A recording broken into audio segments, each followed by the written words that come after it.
Halo semuanya, selamat datang di channel Error.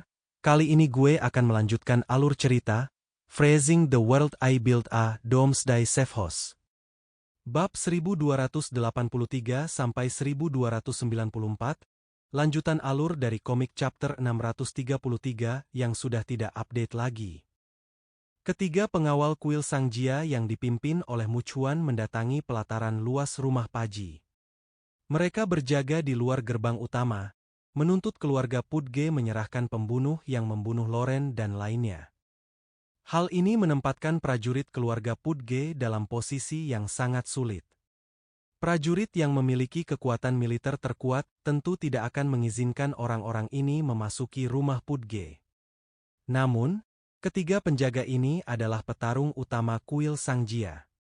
Dengan kemampuan mereka, tidak ada cara untuk menghentikan mereka. Terlebih lagi, mereka juga memiliki beberapa kekhawatiran dan tidak berani benar-benar membunuh orang-orang ini. Semuanya, tolong bawa pembunuhnya keluar dan junjung tinggi martabat Buddhisme Tantra. Muchuan menangkupkan kedua tangannya dan berbicara kepada prajurit di pintu dengan ekspresi saleh di wajahnya. Panglima tertinggi pasukan swasta, Kyongda, sedang memblokir gerbang utama dengan alu penakluk setan di tangannya. Wajahnya tampak serius. "Tuan, keluarga kami tidak ada di sini. Silakan kembali." Muchuan mendesah pelan, "Mengusir setan dan membela jalan adalah tugas kita, umat Buddha esoterik. Apa kau sudah lupa?" Biksu tua di belakangnya berkata dengan tenang, "Apakah kau juga ingin menjadi kaki tangan iblis?" Wajah Kyongda tiba-tiba menjadi sangat jelek.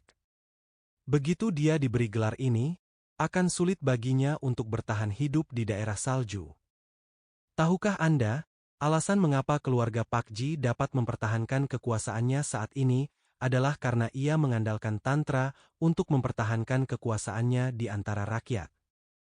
Begitu mereka dituduh bersekongkol dengan iblis, masalah besar akan timbul secara internal. Kyongda menggenggam alu penakluk iblis di tangannya, tidak tahu bagaimana mengatasi masalah ini. Jika dia benar-benar ingin bertarung, dia tidak akan mampu mengalahkan tiga pelindung Dharma di depannya. Dia sangat menyadari kekuatan Muchuan, yang jauh lebih unggul darinya. Poin utamanya adalah mereka datang dengan alasan yang sah, dan Kyongda tidak punya cara untuk mengambil tindakan. Pada saat ini, suara dingin terdengar dari dalam pintu. "Aku dengar ada yang mencariku." Begitu ia selesai berbicara, seorang pria berwajah tegas keluar dari pintu. Ia mengenakan seragam tempur hitam dan menatap ketiga biksu berjubah di depannya dengan penuh minat. Muchuan dan dua orang lainnya menatap Zhang Yi. Mereka mengenali sekilas bahwa ini adalah pemimpin tentara bayaran yang membunuh Loren dan yang lainnya. Wajah Muchuan tiba-tiba berubah dingin. "Apakah kau iblis yang membunuh wali tantraku?" Biksu tua Zangbu menangkupkan kedua tangannya dan dalam hati melantunkan nama Buddha. "Amitabha, energi iblis dalam diri Siyu terlalu kuat. Kita harus mengusirnya." Biksu lain, Ashina, berbicara dingin kepada Zhang Yi dengan suara teredam. "Ikut kami. Kau telah dirasuki setan. Hanya jika kami membantumu menyelesaikan ritual pengusiran setan, kau bisa mendapatkan kembali hatimu yang baik." Senyum sinis muncul di bibir Zhang Yi. Dia sudah dicap iblis sejak awal. Sungguh pejabat yang kuat. Namun dalam tantra, praktik ini memang sangat efektif. Setelah ketiga biksu itu mengatakan ini, beberapa orang di sekitar benar-benar menatap Zhang Yi dengan tatapan aneh. Pengaruh agama Buddha Tantra begitu besar sehingga bahkan banyak prajurit keluarga Paji mempercayai kata-kata para biksu kuil Sangjia. Kepala pelayan, Lebu, menatap Zhang Yi dengan ekspresi khawatir di wajahnya. Hanya saja Zhang Yi mengatakan kepadanya ketika dia datang bahwa dia tidak perlu khawatir dan dia bisa menangani semuanya sendiri. Zhang Yi melangkah maju, melewati Kyongda, dan berkata dengan tenang, "Iblis apa? Maksudmu iblis-iblis yang menghalangi jalan dan aku membunuh mereka? Jangan khawatir, aku sudah membantumu menghadapi mereka. Mulai sekarang, jalan dari dataran tinggi Snowy ke dunia luar tidak akan terhalang. Ashina berteriak, "Iblis! Omong kosong. Kau membunuh pelindung Dharma Tantraku, Vajra. Dia adalah seorang pria saleh yang melindungi dataran tinggi dan penduduk wilayah salju, namun kau membunuhnya. Karena kamu sudah mengakuinya sendiri, tidak ada lagi yang perlu dikatakan. Ikutlah dengan kami segera dan jalani ritual pengusiran setan. Ini satu-satunya jalan kembali." Biksu tua itu tengah melantunkan mantra Buddha, tetapi Zhang Yi merasakan 3 kekuatan diam-diam menguncinya. Tampaknya jika dia menunjukkan perlawanan, ketiga pria ini akan menyerangnya tanpa ampun dan membunuhnya. Zhang Yi mengangkat sudut mulutnya sedikit. "Oh, pengusiran setan? Apa kau berencana melakukan hukuman gantung?" Mu Chuan memarahinya, "Omong kosong. Kami umat Buddha berdedikasi pada kebaikan dan kami memiliki belas kasih bahkan terhadap pelaku kejahatan sepertimu. Selama kau menerima ritual pengusiran setan dan mampu meletakkan pisau jagalmu serta menjadi seorang Buddha, kami bisa memberimu kesempatan untuk bertobat." Zhang Yi mencibir dalam hati. Orang-orang dari sekte ini memang suka sekali melepas celana dan kentut. Semua orang tahu bahwa mereka mempunyai niat buruk, dan mereka juga tahu bahwa Zhang Yi tahu bahwa mereka mempunyai niat buruk, tetapi mereka tetap harus menutupinya dengan cara yang kedengarannya bagus. Zhang Yi mengangguk, "Baiklah, aku bisa pergi bersamamu." Lebu membelalakan matanya dan berkata kepada mereka dengan suara rendah, "Tuanku, Anda tidak bisa ikut dengan mereka." Lebu tercengang. Ia mengira Zhang Yi berencana untuk keluar dan melawan 3 pelindung Dharma bersama orang-orang dari keluarga Pudge. Meskipun ketiga pria itu kuat, ia samar-samar bisa menebak kemampuan Zhang Yi. Selama Zhang Yi dan yang lainnya bertindak, dan bergabung dengan orang-orang asing dari keluarga Pudge, bukan tidak mungkin untuk menaklukkan ketiga pria ini. Tetapi jika Zhang Yi ingin bergabung dengan mereka, situasinya akan berubah total. "Tuanku, Anda tidak bisa mempercayai mereka. Ritual pengusiran setan itu hanyalah siksaan, dan bahkan bisa membunuh Anda." Lebu berbisik di telinga Zhang Yi dan mengedipkan mata padanya dengan putus asa. Zhang Yi tersenyum tipis. "Aku yakin ketiga orang ini adalah biksu Buddha tingkat tinggi dan tidak akan menipuku. Lagi pula, aku tidak tega melihatmu beradu argumen dengan ketiga biksu ini. Kalau begitu, bukankah itu akan menimbulkan masalah bagi keluarga Pudge?" Zhang Yi merendahkan suaranya dan berkata pada Lebu, "Kita tidak bisa memulai perkelahian di sini.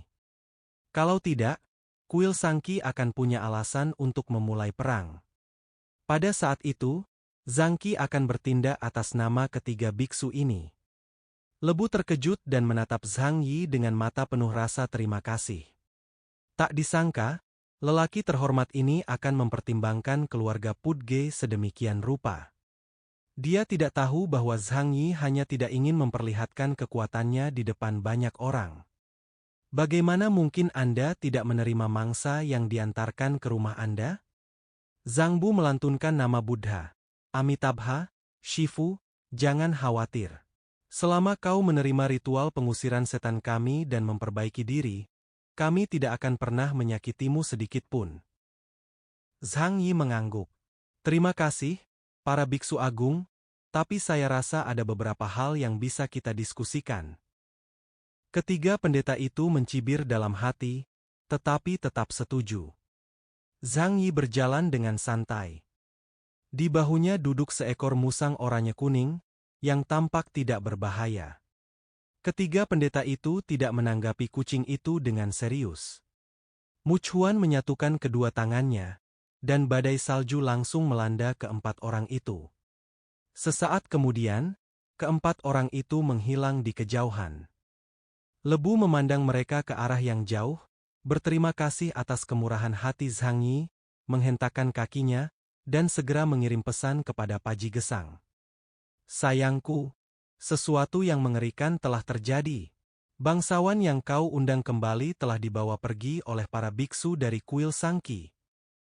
Paji Gesang sedang dalam perjalanan pulang saat ini. Matanya terbelalak saat mendengar ini, lalu dia tertawa terbahak-bahak.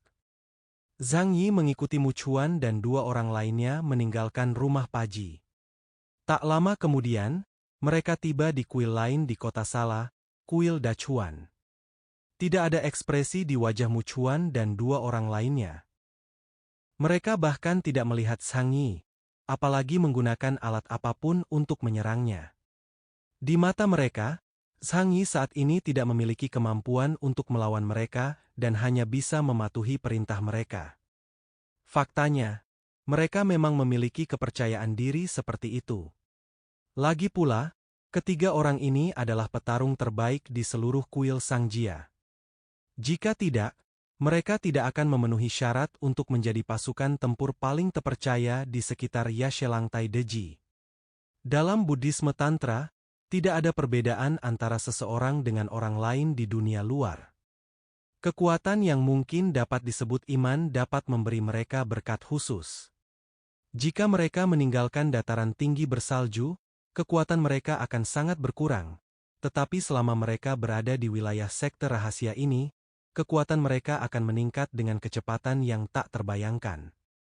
Ini pula yang menjadi alasan mengapa kuil Sangjia yang hanya beranggotakan sekelompok biksu saja mampu menekan seluruh wilayah barat daya dan membuatnya tak mampu bangkit. Zhang Yi tanpa berkata apa-apa dan mengikuti mereka sampai ke kuil Dachuan. Ia juga ingin melihat apa yang sedang dilakukan para biksu tantra misterius ini. Mereka bertiga membawa Zhang Yi ke kuil Dachuan dan kemudian ke halaman belakang yang luas dan kosong. Ada pagoda yang hampir terbengkalai di sini, dengan banyak lubang di atasnya dan bahkan puncak pagoda telah runtuh. Mereka bertiga membawa Zhang Yi ke dalam pagoda. Zhang Yi melihat sekeliling dan merasa ada formasi khusus di bawah kakinya. Meskipun Zhang Yi percaya diri, dia tidak pernah mengendurkan kewaspadaannya. Kalau tidak, dia tidak akan membawa Hua-Hua ke sini, dan dia tidak akan mengaktifkan sepanjang waktu untuk mengamati sekelilingnya.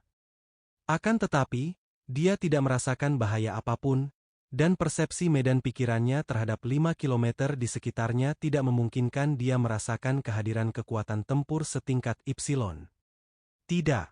Zhang Yi berpikir sambil tersenyum dalam hatinya. Tiga biksu mengelilingi Zhang Yi di tengah. Guru Mu Chuan menghadap Zhang Yi, menangkupkan kedua tangannya dan melafalkan nama Buddha. Amitabha, Shifu terlalu jahat. Kau harus meninggalkan kebiasaanmu yang suka membunuh dan menjadi Buddha sekarang juga. Belum terlambat untuk segera bertobat. Zhang Yi menatapnya dengan wajah penuh belas kasih, dan tiba-tiba bertanya sambil tersenyum. Meninggalkan pembantaian dan langsung menjadi Buddha? Guru, bagaimana caranya? Mu Chuan berkata dengan tenang, sekte tantra saya mendidik manusia dan menyelamatkan semua makhluk hidup. Jika kau ingin bertobat, kau hanya perlu bergabung dengan sekte tantra saya. Saya, Mu Chuan, dapat menahbiskanmu. Sambil berbicara, dia perlahan mengeluarkan pisau cukur dari lengan bajunya yang lebar. Zhang Yi hanya merasa lucu. Setelah semua keributan ini, orang-orang ini benar-benar ingin aku menjadi biksu? Dia tersenyum dan bertanya, tetapi saya sudah punya istri dan tidak ingin menjadi biksu terlalu dini. Mu Chuan berkata lagi, Amitabha, sifat iblismu terlalu kuat. Jika kau tidak segera menjadi biksu, kau mungkin akan jatuh ke alam asura. Shifu, kau harus segera menjadi biksu. Sambil berkata demikian, Mu Chuan berjalan ke arah Zhang Yi sambil memegang pisau cukur di tangannya. Zhang Yi terkekeh. Tidak, saya tidak punya niat menjadi biksu. Ekspresi ketiga orang itu langsung berubah. Biksu tua, Zhang Bu, menunjuk Zhang Yi dengan marah. Sepertinya kejahatan di dalam dirimu sudah tak terkendali. Iblis jahat, aku memberimu satu kesempatan terakhir untuk bertobat. Bergabunglah dengan biara Sang Jia dan bertobatlah dengan tulus. Belum terlambat. Zhang Yi telah mengetahui tujuan orang-orang ini saat ini. Dia membunuh Loren dan menunjukkan kekuatannya. Maka orang-orang kuil Sangqi berusaha merekrutnya. Lagi pula, tidak mudah untuk melatih alien setingkat kapten, terutama karena mereka yakin bahwa Zhang Yi adalah alien setingkat kapten senior. Zhang Yi mencibir dan bertanya, "Jika kau tidak menyerah, apakah kau jahat?" Ashina berteriak dengan marah, "Kau membunuh Dharma pelindung sekte kami, apalagi kalau bukan iblis? Aku memberimu satu kesempatan, jadi ambillah. Kalau tidak, kita harus mengalahkan iblis itu." Sudut mulut Zhang Yi sedikit melengkung ke atas. Penjelasan yang sangat masuk akal. Tapi maaf, kau ingin aku bergabung dengan sekte ini? Kau tidak layak. Zhang Yi tersenyum dingin. Belum lagi kau, bahkan jika guru pemakamanmu datang, dia tidak akan memenuhi syarat. Begitu kata-kata itu diucapkan, kemarahan muncul di wajah ketiga orang itu. Di seluruh wilayah barat daya, siapa yang berani mengatakan kata-kata keterlaluan seperti itu? Memfitnah Santo pelindung Dunzong di depan mereka adalah dosa yang tidak terampuni. Sifat iblismu benar-benar sudah tertanam di tulangmu, sehingga sulit untuk menyelamatkanmu. Sepertinya ritual pengusiran setan hari ini tak terelakkan. Amitabha, biarkan kami menyelamatkanmu dari jalanmu yang tersesat. Biksu tua Zangbu memperlihatkan ekspresi belas kasihan di wajahnya. Tetapi sesaat kemudian dia mengulurkan tangan kanannya, dan tiba-tiba terdengar suara, benturan, yang keras. Rantai emas beterbangan dari lengan bajunya, seketika menyelimuti seluruh ruang di sekitar Zhang Yi dan melilit ke arah tubuh Zhang Yi. Tanpa basa-basi lagi, Zhang Yi mengeluarkan pedang adamantium yang panjang dan sempit dari belakang baju zirah Qianlong. Api hitam membubung ke langit, dan hanya dengan satu serangan, ribuan rantai emas hancur. Zhang Yi berdiri di tengah api hitam, mengenakan baju besi hitam dan memegang pedang panjang. Dia benar-benar tampak seperti iblis yang keluar dari neraka. Meskipun mereka bertiga sudah siap, mereka tahu bahwa orang yang bisa membunuh Loren pastilah sangat kuat. Namun, kekuatan yang ditunjukkan Zhang Yi tetap mengejutkan mereka bertiga. Rantai mantra Zangbu adalah kemampuan tingkat atas untuk mengikat orang, tetapi tidak dapat menghentikan Zhang Yi bahkan sedetik pun. Sixi, yang berdiri di sebelah Zhang Yi, berkata, "Aku akan bermain dengan mereka, dan kamu akan bertanggung jawab untuk menyerbu." Untuk menyembunyikan identitasnya, Zhang Yi tidak pernah menggunakan kemampuan spasialnya. Sekarang, dia bertarung dengan orang lain dengan menyamar sebagai mutan jarak dekat tipe api. Tetapi meski begitu, ia tidak sebanding dengan delta biasa. Zhang Yi mengangkat pedang panjang di tangannya yang berkobar dengan api gelap. Ia memutar bilahnya dan perlahan mengayunkannya ke arah tiga orang di sekitarnya. "Biarkan aku melihat hari ini, seberapa besar kemampuan kalian, para pendeta munafik." Niat yang ganas dan dahsyat akhirnya keluar dari mata Mu Chuan. "Iblis jahat, hentikan amukanmu." Ketiganya mundur serempak untuk menghindari pedang Zhang Yi. Mu Chuan memegang rosario dengan kedua tangannya, menangkupkan kedua telapak tangannya, dan menggumamkan sesuatu. Saat berikutnya, angin dan awan berubah warna, dan tornado raksasa menyapu bumi, bercampur dengan es dan salju yang ganas, dan langsung menutupi area tempat Zhang Yi berada. Zangbu melantunkan nama Buddha, dan cahaya keemasan tak berujung mekar dari belakangnya, dan bayangan patung Buddha perlahan muncul. Rantai emas yang tak terhitung jumlahnya terbentang dari patung Buddha. Rantai yang ditransformasikan oleh kekuatan supernatural memenuhi seluruh ruang dan mengunci Zhang Yi di tengah badai. Menghadapi serangan-serangan kuat ini, Zhang Yi untuk pertama kalinya mencoba untuk tidak menggunakan kekuatan spasial, tetapi melawan balik hanya dengan mengandalkan kekuatan kekosongan. Pada pedang panjang itu, kekuatan kehampaan berubah menjadi api gelap yang membakar dengan ganas. Api dalam badai tornado besar itu membakar semakin lama semakin ganas. Badai es dan salju jatuh dari langit, menyambar bumi, dan seluruh kuil Dachuan hancur berkeping-keping dalam sekejap. Cahaya keemasan menembus badai dan mengikuti lintasan badai langsung menuju Sang Yi. Ketiga pelindung Dharma bekerja sama dengan baik. Ini bukan pertama kalinya mereka menggunakan metode ini untuk melenyapkan kaum pagan yang tidak mematuhi tantra. Kekuatan surga yang dahsyat sungguh menakjubkan. Para biksu dan hamba di kejauhan sudah bersujud di tanah saat melihat ini, gemetar dan berteriak, "Keajaiban! Para dewa dan Buddha telah muncul." Namun tiba-tiba, retakan hitam muncul dari badai es dan salju yang besar. Retakan yang sangat panjang dan sempit membelah langit dan bumi, membentang lurus dari langit ke tanah. Itu adalah cahaya pedang hitam, dan api gelap itu dengan paksa membuka tornado es dan salju dan juga mematahkan rantai mantra Zangbu. Dalam sekejap, semua makhluk aneh antara langit dan bumi lenyap. Yang tersisa hanyalah reruntuhan yang sudah rusak. Zhang Yi berdiri di tanah. Lingkungan sekitarnya sudah hancur, tetapi ruang di bawah kakinya masih utuh. Melihat pemandangan ini, pupil mata Mu Chuan dan kedua orang lainnya tiba-tiba mengecil. Mustahil. Sama sekali mustahil. Mereka tidak percaya apa yang mereka lihat. Ketiga orang ini semuanya mutan tingkat delta dengan indeks kemampuan yang sangat tinggi, dan indeks kemampuan Mu Chuan mencapai 9.800 poin. Mereka bertiga bersatu, dan siapapun yang bukan mutan setingkat Epsilon akan sulit lepas dari kendali mereka. Pada saat ini, Ashina yang belum bergerak, tiba-tiba menjerit panjang dan jauh. Tubuhnya merangkak di tanah, dan awan asap, debu, es, dan salju yang dahsyat mengepul. Dari asap dan debu, seekor yak raksasa setinggi beberapa puluh meter muncul. Ia memiliki 3 kaki, 8 mata, tubuh berwarna emas, otot-otot menonjol, dan mantra-mantra tantra Sansekerta misterius tertulis di seluruh kulitnya. Raja Yak menghentakkan kaki depannya ke tanah.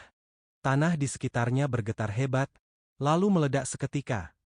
Dampak tersembunyi tersebut menyebabkan tanah di bawah kaki Zhang Yi hancur. Kakinya tiba-tiba terasa kosong dan dia terjatuh ke tanah. Kekuatan untuk mengendalikan bumi. Zhang Yi segera mengerti apa maksudnya. Sebuah lubang besar muncul tepat di bawah kakinya, dan tanah pun hancur. Bahkan jika ia ingin menggunakan kekuatannya untuk memanjat, ia tak punya peluang. Pada saat ini, bayangan besar melintas di atas kepala Zhang Yi. Raja Yak raksasa itu menerjang kepalanya, lalu jatuh langsung dengan postur seperti gunung yang menekan kepalanya. Oh, menarik. Ia harus memuji bahwa ketiga orang ini memang sangat kuat. Pantas saja hanya 3 orang yang berani datang ke rumah Pudge untuk membawa orang pergi. Ketiganya sangat kuat, dan mereka sangat mampu dalam pertarungan jarak jauh dan jarak dekat. Menyerang, bertahan, dan mengendalikan. Tidak peduli lawan macam apa yang mereka hadapi, mereka punya cara untuk menghadapinya. Tetapi sekarang Zhang Yi terjatuh ke tanah, tidak punya tempat untuk berdiri. Kekuatan manusia berasal dari bumi. Jika kaki seseorang tak mampu menyentuh tanah, sekuat apapun ia tak akan mampu mengerahkan kekuatannya. Tentu saja Zhang Yi tidak punya cara untuk menggunakan serangan tebasan. Tapi, sungguh disayangkan. Orang yang mereka temui keesokan harinya adalah Zhang Yi. Raja Yak terjatuh ke dalam lubang yang dalam dan hendak menghancurkan Zhang Yi hingga mati. Sekalipun dia tidak dapat diinjak sampai mati, Mu Chuan dan Zangbu akan segera datang dari belakangnya. Selama rantai Zangbu mengikat tubuh Zhang Yi, dia akan kehilangan semua perlawanannya. Pada saat itu, dia dapat memilih untuk menyerah kepada biara Sang Jia atau memilih untuk mati. Akan tetapi, sebelum Mu Chuan dan Zangbu dapat mendekat, mereka melihat api gelap membubung ke langit. Seperti bulan sabit besar, ia merobek langit. Ugh!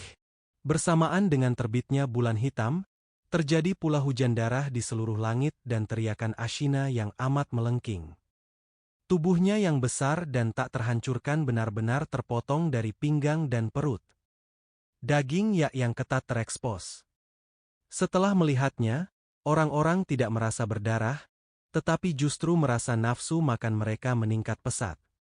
Tentu saja, ini hanya penampakan kekuatan supernatural. Kalau tidak, Zhang Yi benar-benar ingin memotong 2 potong dan membawanya pulang untuk dicicipi. Ashina terbelah 2, dan ratapannya begitu melengking sehingga keringat dingin muncul di dahi Muchuan dan Zhang Bu. Setelah tubuh Ashina tumbuh menjadi ukuran raksasa, pertahanannya sangat kuat, dan bahkan artileri tidak dapat meninggalkan bekas apapun padanya. Itu benar-benar dipotong oleh orang itu. Ashina bukan orang bodoh, tetapi dia tidak menyangka Zhang Yi benar-benar bisa mengerahkan kekuatan di udara. Zhang Yi melayang ke langit dari antara kedua tubuh Ashina dan menginjak tubuhnya untuk kembali ke tanah. Dia melihat ke dalam lubang dan tidak dapat menahan desahan dalam hatinya. Aku belum cukup berpengalaman dalam pertarungan jarak dekat. Kalau aku tidak mengaktifkan kekuatan ruang tadi, aku pasti sudah dihancurkannya. Yiki terbiasa menggunakan kekuatan ruang untuk bertarung dengan senjata, jadi agak sulit beradaptasi dengan perubahan mendadak dalam gaya bertarungnya. Ashina adalah orc dengan kemampuan yang kuat dan vitalitas yang luar biasa. Ia tidak mati bahkan ketika dibelah 2. Namun hal ini belum tentu merupakan suatu berkah, melainkan suatu kekejaman yang besar. Melihat hal itu, Muchuan dan Zhang Bu sudah merasa ngeri dengan orang di depan mereka. Kau! Siapa kau? Zhang Bu tanpa sadar mundur beberapa langkah, menatap Zhang Yi yang mengenakan baju besi hitam, seolah-olah dia telah melihat iblis. Aku? Zhang Yi memegang sepatu panjang berlumuran darah di tangannya. Ujung sepatu panjang itu terseret di tanah, dan darah Ashina yang masih mengepul mengalir di atasnya. Dia tersenyum samar, aku iblis. Iblis. Muchuan dan Zhang Bu sudah tahu bahwa mereka harus bertarung sampai mati sekarang. Orang di depanku, aku khawatir di seluruh wilayah barat daya, hanya penguasa pemakaman yang bisa menaklukkannya. Namun kini, mereka tak bisa lagi menunggu dukungan dari Undertaker. Muchuan berteriak keras, dan dalam area seluas beberapa ribu meter radius, awan gelap berkumpul di langit, badai mengamuk, dan es serta salju tebal naik dari tanah, menghalangi pandangan.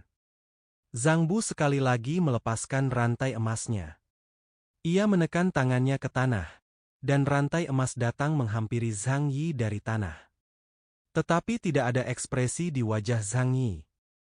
Kemampuan kedua orang ini memang sangat menarik, namun di matanya, kedua orang ini seperti orang yang transparan, dan semua cara mereka dapat dilihat olehnya dengan jelas. Pedang di tangannya berputar, dan bilah pedang yang tajam itu mengeluarkan suara naga yang merdu dalam angin dingin yang menggigit. Kalian benar-benar terlalu lemah. Sama sekali tidak menyenangkan. Setelah Zhang Yi selesai berbicara, dia dengan santai mengayunkan pedang panjang di tangannya ke depan.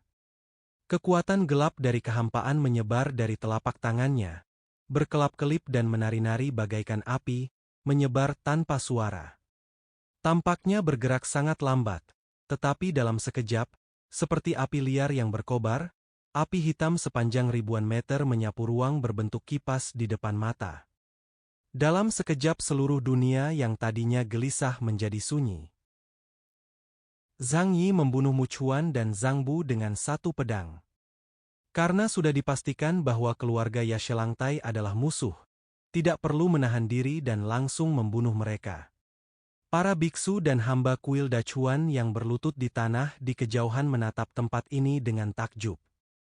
Mereka tak percaya bahwa pelindung Dharma Vajra dari kuil Sangjia dibunuh oleh iblis di depan mereka. Zhang Yi dengan tenang memasukkan pedang panjangnya ke sarung di belakang punggungnya, lalu perlahan pergi. Adapun para saksi di tempat kejadian perkara, dia bahkan tidak mau repot-repot melihatnya lagi. Ketiga pelindung Dharma datang menemuinya, dan masalah ini diketahui semua orang, jadi tidak perlu membunuh mereka untuk membungkam mereka. Namun selanjutnya, saya khawatir saya harus menghadapi murka kuil Sangjia dan seluruh keluarga Yashe Langtai. Akankah Zhang Fu itu mampu mengambil alih dan membantu? Zhang Yi tersenyum dan menyipitkan matanya. Aku benar-benar menantikannya. Di kuil Sanggar, Yashe Langtai Deji meninggalkan dua anggota keluarga dan memberitahu mereka bahwa akan ada drama untuk ditonton selanjutnya. Xiazha Jiachuo dan Lamin Ouzhu saling berpandangan, dan samar-samar menduga dalam hati mereka bahwa Deji telah mengirim seseorang untuk melakukan sesuatu di rumah Paji. Mereka berdua tidak punya pilihan selain minum teh sambil dengan sabar menunggu opera yang disebutkan Deji. Deji selalu memiliki senyum ramah di wajahnya, seperti seorang master yang telah mencapai pencerahan dan dapat mengendalikan segalanya di seluruh wilayah barat daya. Kali ini, ia sangat berhati-hati. Demi mencapai tujuannya, ia mengirimkan 3 orang yang semuanya merupakan petarung ulung dari kuil Sangjia. Dia harus membuat para kepala suku dari 3 keluarga besar mengerti siapa raja sebenarnya di wilayah barat daya. Siapapun yang berani menyinggung kuil Sangjia dan keluarga Yashe Langtai harus dihukum sesuai ketentuan. Bagi orang yang membunuh Loren, pilih menyerah padanya atau mati. Kadang-kadang, ia akan membawa orang tersebut, atau kepala orang tersebut, untuk menunjukkan keagungannya kepada Lamin Ouzhu dan yang lainnya. Namun, tiba-tiba dia teringat pada ketangguhan Pajiksang yang tidak biasa hari ini, dan timbul rasa gelisah dalam hatinya. Namun, ketika dia memikirkan Zhang Mu yang sedang bermeditasi di aula terang agung pada saat itu, semua kegelisahan di hatinya segera sirna bagai debu. Selama mereka memiliki Zhang Bu dan wilayah barat daya, tidak seorang pun dapat menggoyahkan status keluarga Yashe Langtai mereka. Tak lama kemudian terdengar ketukan di pintu kuil Buddha. Deji, Lamin dan Ouzhu memandang tanpa sadar. Deji menunjukkan senyum percaya diri di wajahnya. Sepertinya drama yang kuceritakan sudah berakhir. Lamin Ouzhu dan Xiazha Jiachuo merasa gugup yang tak dapat dijelaskan. Mereka menebak apa yang telah dilakukan Deji dan tak kuasa menahan rasa sedih. Membunuh ayam untuk menakuti monyet, mereka berdua adalah monyet. Datang! Deji berkata dengan tenang. Seorang biksu membuka pintu dan masuk, tetapi wajahnya pucat dan dia tampak panik. Deji menatap wajah lelaki itu dan punya firasat buruk dalam hatinya. Akona, ada apa? Akena menggenggam tangannya dan berkata dengan gemetar. Tripa? Sudah berakhir. Muchuan, Zhang Bu, dan Ashina, 3 pelindung Dharma kuil Dachuan, telah terbunuh. Klang, cangkir di tangan Deji terjatuh ke tanah dengan suara keras. Dia berdiri dengan tak percaya, menatap Akona dengan mata terbelalak. Kau, apa yang kau katakan? Deji bahkan curiga ada yang tidak beres dengan telinganya. Muchuan, Zhang Zu, dan Ashina adalah biksu terkuat di bawah komandonya. Ketika ketiga orang ini bergabung, hanya sedikit orang di seluruh wilayah barat daya yang dapat menandingi mereka. Selain elang gunung salju yang misterius milik para pemberontak, tak seorang pun yang jatuh ke tangan ketiga orang ini pernah lolos dengan selamat. Namun kali ini, ketiga orang ini tidak hanya gagal menyelesaikan misi mereka dan mempermalukan keluarga Pudge, tetapi juga tewas dalam pertempuran. Ekspresi wajah Lamin Ouzhu dan Xiazha Jiachuo bahkan lebih indah. Mereka menundukkan kepala dan tertawa diam-diam, merasa sangat bahagia. Melihat Deji yang sombong dipermalukan dan mengetahui 3 pasukan tempur tingkat tinggi dari kuil Sangjia hadir, bagaimana mungkin mereka tidak senang? Apa kau tahu, belum lama ini Deji penuh percaya diri, seolah semuanya terkendali. Otot-otot wajah Deji berkedut tanpa sadar. Tangan besar di balik lengan bajunya mencengkeram tasbih Buddha. Jika ia tidak berada di depan kedua pemimpin klan, ia hampir ingin membalikan meja di depannya dan meraung marah. Namun di hadapan orang luar, Ia harus menjaga citranya. Katakan padaku, apa yang terjadi? Deji menahan amarahnya dan menatap Akona dengan mata merah. Akona begitu ketakutan hingga dia gemetar dan buru-buru menceritakan kepada Deji semua yang diketahuinya. Maksudmu, iblis yang bersembunyi di keluarga Paji tidak hanya membunuh Luo Lun, tetapi juga membunuh 3 pelindung Dharma, Muchuan, Zhang Bu, dan Ashina. Kata Deji dengan marah. Benar, Baba. Akana berlutut di tanah dan menjawab dengan jujur. Kali ini, Xiazha Jiachuo dan Lamin Ozhu mulai kehilangan ketenangan. Mereka semua tahu nama keempat orang ini. Mereka semua adalah guru-guru terbaik di seluruh wilayah Barat Daya.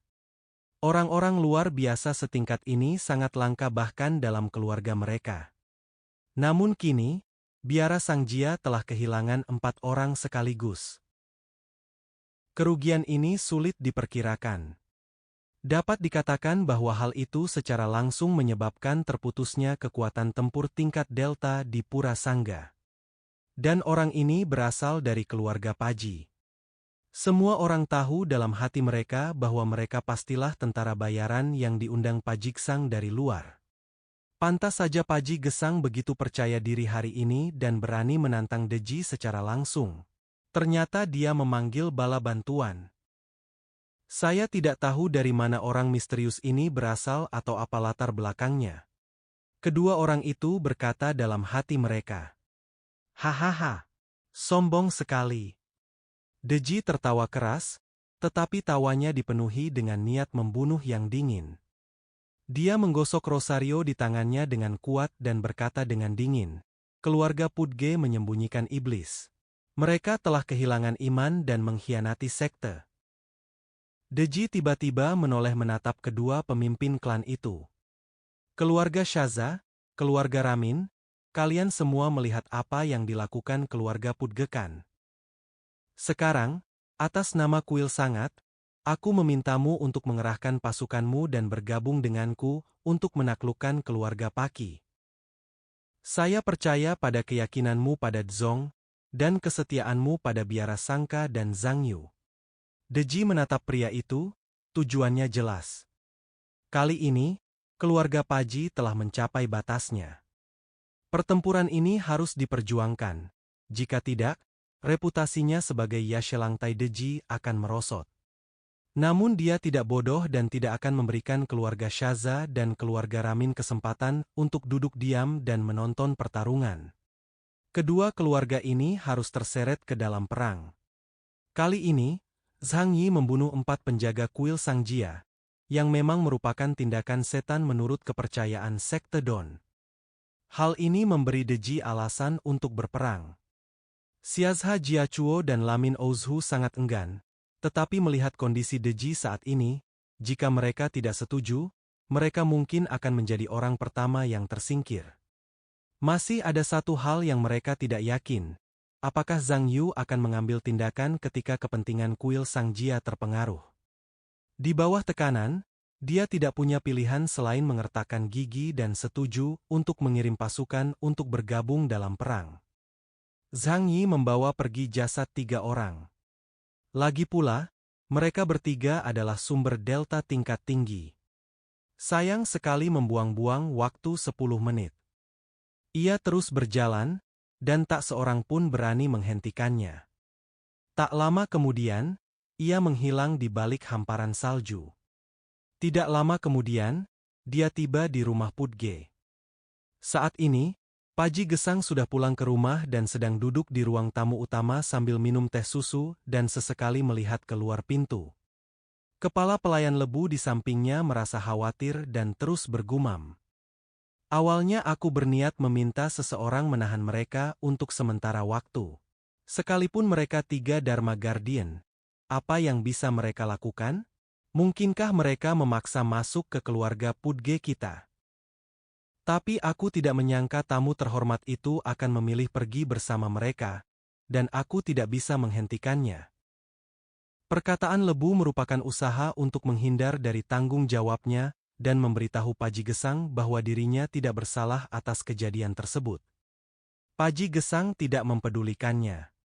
Mengenai tindakan Zhang Yi, Paji Gesang tahu apa yang direncanakan Zhang Yi. Zhang Yi sudah menunjukkan taringnya saat membunuh Luo Lun dan yang lainnya. Sekeras apapun mereka bertahan saat itu, keluarga Yashelangtai tidak akan membiarkan mereka pergi. Kau dapat bersembunyi untuk sementara waktu, tetapi kau tidak dapat bersembunyi selamanya. Terlebih lagi, dengan identitas Zhang Yi, bagaimana mungkin dia menganggap serius keluarga Yashelangtai?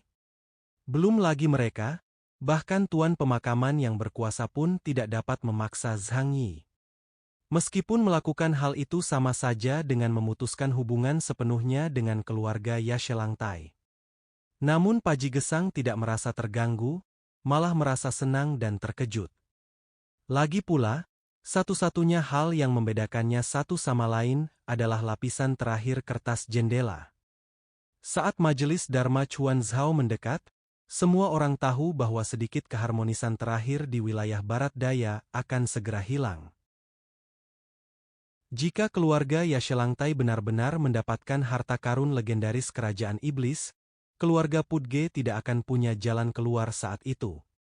Tindakan Zhang Yi menunjukkan bahwa ia bersedia campur tangan dalam perseteruan antara keluarga Paji dan keluarga Yashelangtai. Tentu saja, prasyaratnya adalah membiarkan Zhang Yi melihat nilai yang dapat mereka berikan. Paji Gesang mengabaikan celoteh lebu dan terus menatap pintu. Tiba-tiba, sesosok hitam muncul di gerbang depan. Zhang Yiwei yang ada di sini. Para penjaga di pintu terkejut. Mereka tidak menyadari ada orang yang mendekat sampai Zhang Yi tiba-tiba muncul di hadapan mereka. Dengan kata lain, jika Zhang Yi ingin membunuh seseorang di rumah Paji yang dijaga ketat, itu semudah mengambil sesuatu dari sakunya. Para penjaga merasa kagum dan menundukkan kepala untuk memberi hormat. Tamu yang terhormat. Mereka tidak tahu nama Zhang Yi, dan di depan orang luar, Zhang Yi dan yang lainnya juga menggunakan nama sandi, untuk memanggil satu sama lain. Oleh karena itu, semua orang di rumah besar itu menjuluki Zhang Yi sebagai tamu terhormat. Zhang Yi mengangguk dan berjalan memasuki halaman. Paji Gesang buru-buru meletakkan cangkir teh di tangannya, memasang senyum ramah, lalu berjalan mendekat. Ketika Lebu melihat Zhang Yi aman dan sehat, dia pun tercengang. Meskipun dia tahu bahwa tamu terhormat yang diundang oleh Patriark pastilah sangat berkuasa, dia tidak pernah membayangkan bahwa pihak lain dapat lolos dari tangan 3 orang luar biasa teratas di kuil Sang Jia. Kau di sini. Paji Gesang mengundang Zhang Yi ke ruangan sambil tersenyum, dan kemudian segera menyuruh semua orang pergi, termasuk kepala pelayan Lebu. Hanya 2 orang di antara mereka yang tersisa di ruangan itu, sedangkan yang lainnya berdiri berjaga di luar dengan ekspresi penasaran di wajah mereka. Solang Deji berwajah tegas dan menjaga gerbang utama, tidak mengizinkan siapapun mendekat. Etelah menutup pintu, Zhang Yi duduk di kursi. Paji Gesang tidak sabar untuk bertanya, "Tuan Keyes, bagaimana Anda memperlakukan orang-orang itu?" Zhang Yi berkata dengan tenang, "Bunuh mereka semua. Ini masalah serius bagimu. Bisakah kau mengatasinya?" Zhang Yi memiliki senyum nakal di wajahnya. Dia membunuh penjaga kuil Sangki dan membantu meringankan beban Paji Gesang. Tetapi keluarga Paji tetap harus menanggung akibatnya. Paji Gesang menarik napas dalam-dalam, hatinya diliputi kegembiraan, namun wajahnya juga berubah lebih serius. "Terima kasih." Dia mengatakan hal ini kepada Zhang Yi dengan sangat serius. Selama bertahun-tahun, Yashelangtai Deji telah menggunakan ahli pemakaman untuk mencuri posisi Tripa dari kuil Sangki. Dia menggunakan kekuasaan di tangannya untuk mengubah kuil Sangma menjadi milik pribadi keluarga Yashelangtai. Aku tidak tahu berapa banyak anggota keluarga Pudgeku yang telah mereka bunuh dengan kedok tentara biksu. Tuan Keyes, kau membunuh dengan baik. Paji Gesang meletakkan tangan kanannya di depan dadanya dan berkata dengan penuh rasa terima kasih. "Atas nama orang-orang tak berdosa yang meninggal secara tragis, saya menyampaikan rasa terima kasih saya kepada Anda." Wilayah Barat Daya memadukan agama dan dewa. Selama mereka menguasai kuil Sangki, mereka dapat membunuh orang atas nama dewa dan Buddha. Misalnya, kali ini Muchuan dan dua orang lainnya datang ke rumah Paki dengan dalih mengusir setan dan monster, lalu membawa paksa orang-orang yang ada di sana. Di negeri yang kekuasaan agamanya berakar kuat, kekuasaan pemimpin agama bahkan lebih kuat daripada kekuasaan kekaisaran di dunia sekuler. Jika kekuatan kekaisaran ingin membunuh orang, ia akan memaksa mereka memberontak. Namun di wilayah Barat Daya, Anda hanya perlu memberitahu mereka bahwa ini adalah ujian dari para dewa dan Buddha, dan bahwa mereka akan naik ke surga setelah kematian, atau menikmati kekayaan dan kemuliaan tanpa akhir di kehidupan berikutnya, dan mereka akan senang mati, dan bahkan mungkin mati dengan senyuman di wajah mereka. Setelah Yashelangtai Deji menguasai kuil Sangki, ia mengeksekusi mereka yang tidak mematuhi kekuasaannya dengan berbagai dalih. Keluarga Paji yang dulunya paling berkuasa, tentu saja menjadi yang pertama terkena serangan, dan banyak tulang punggung mereka yang terbunuh.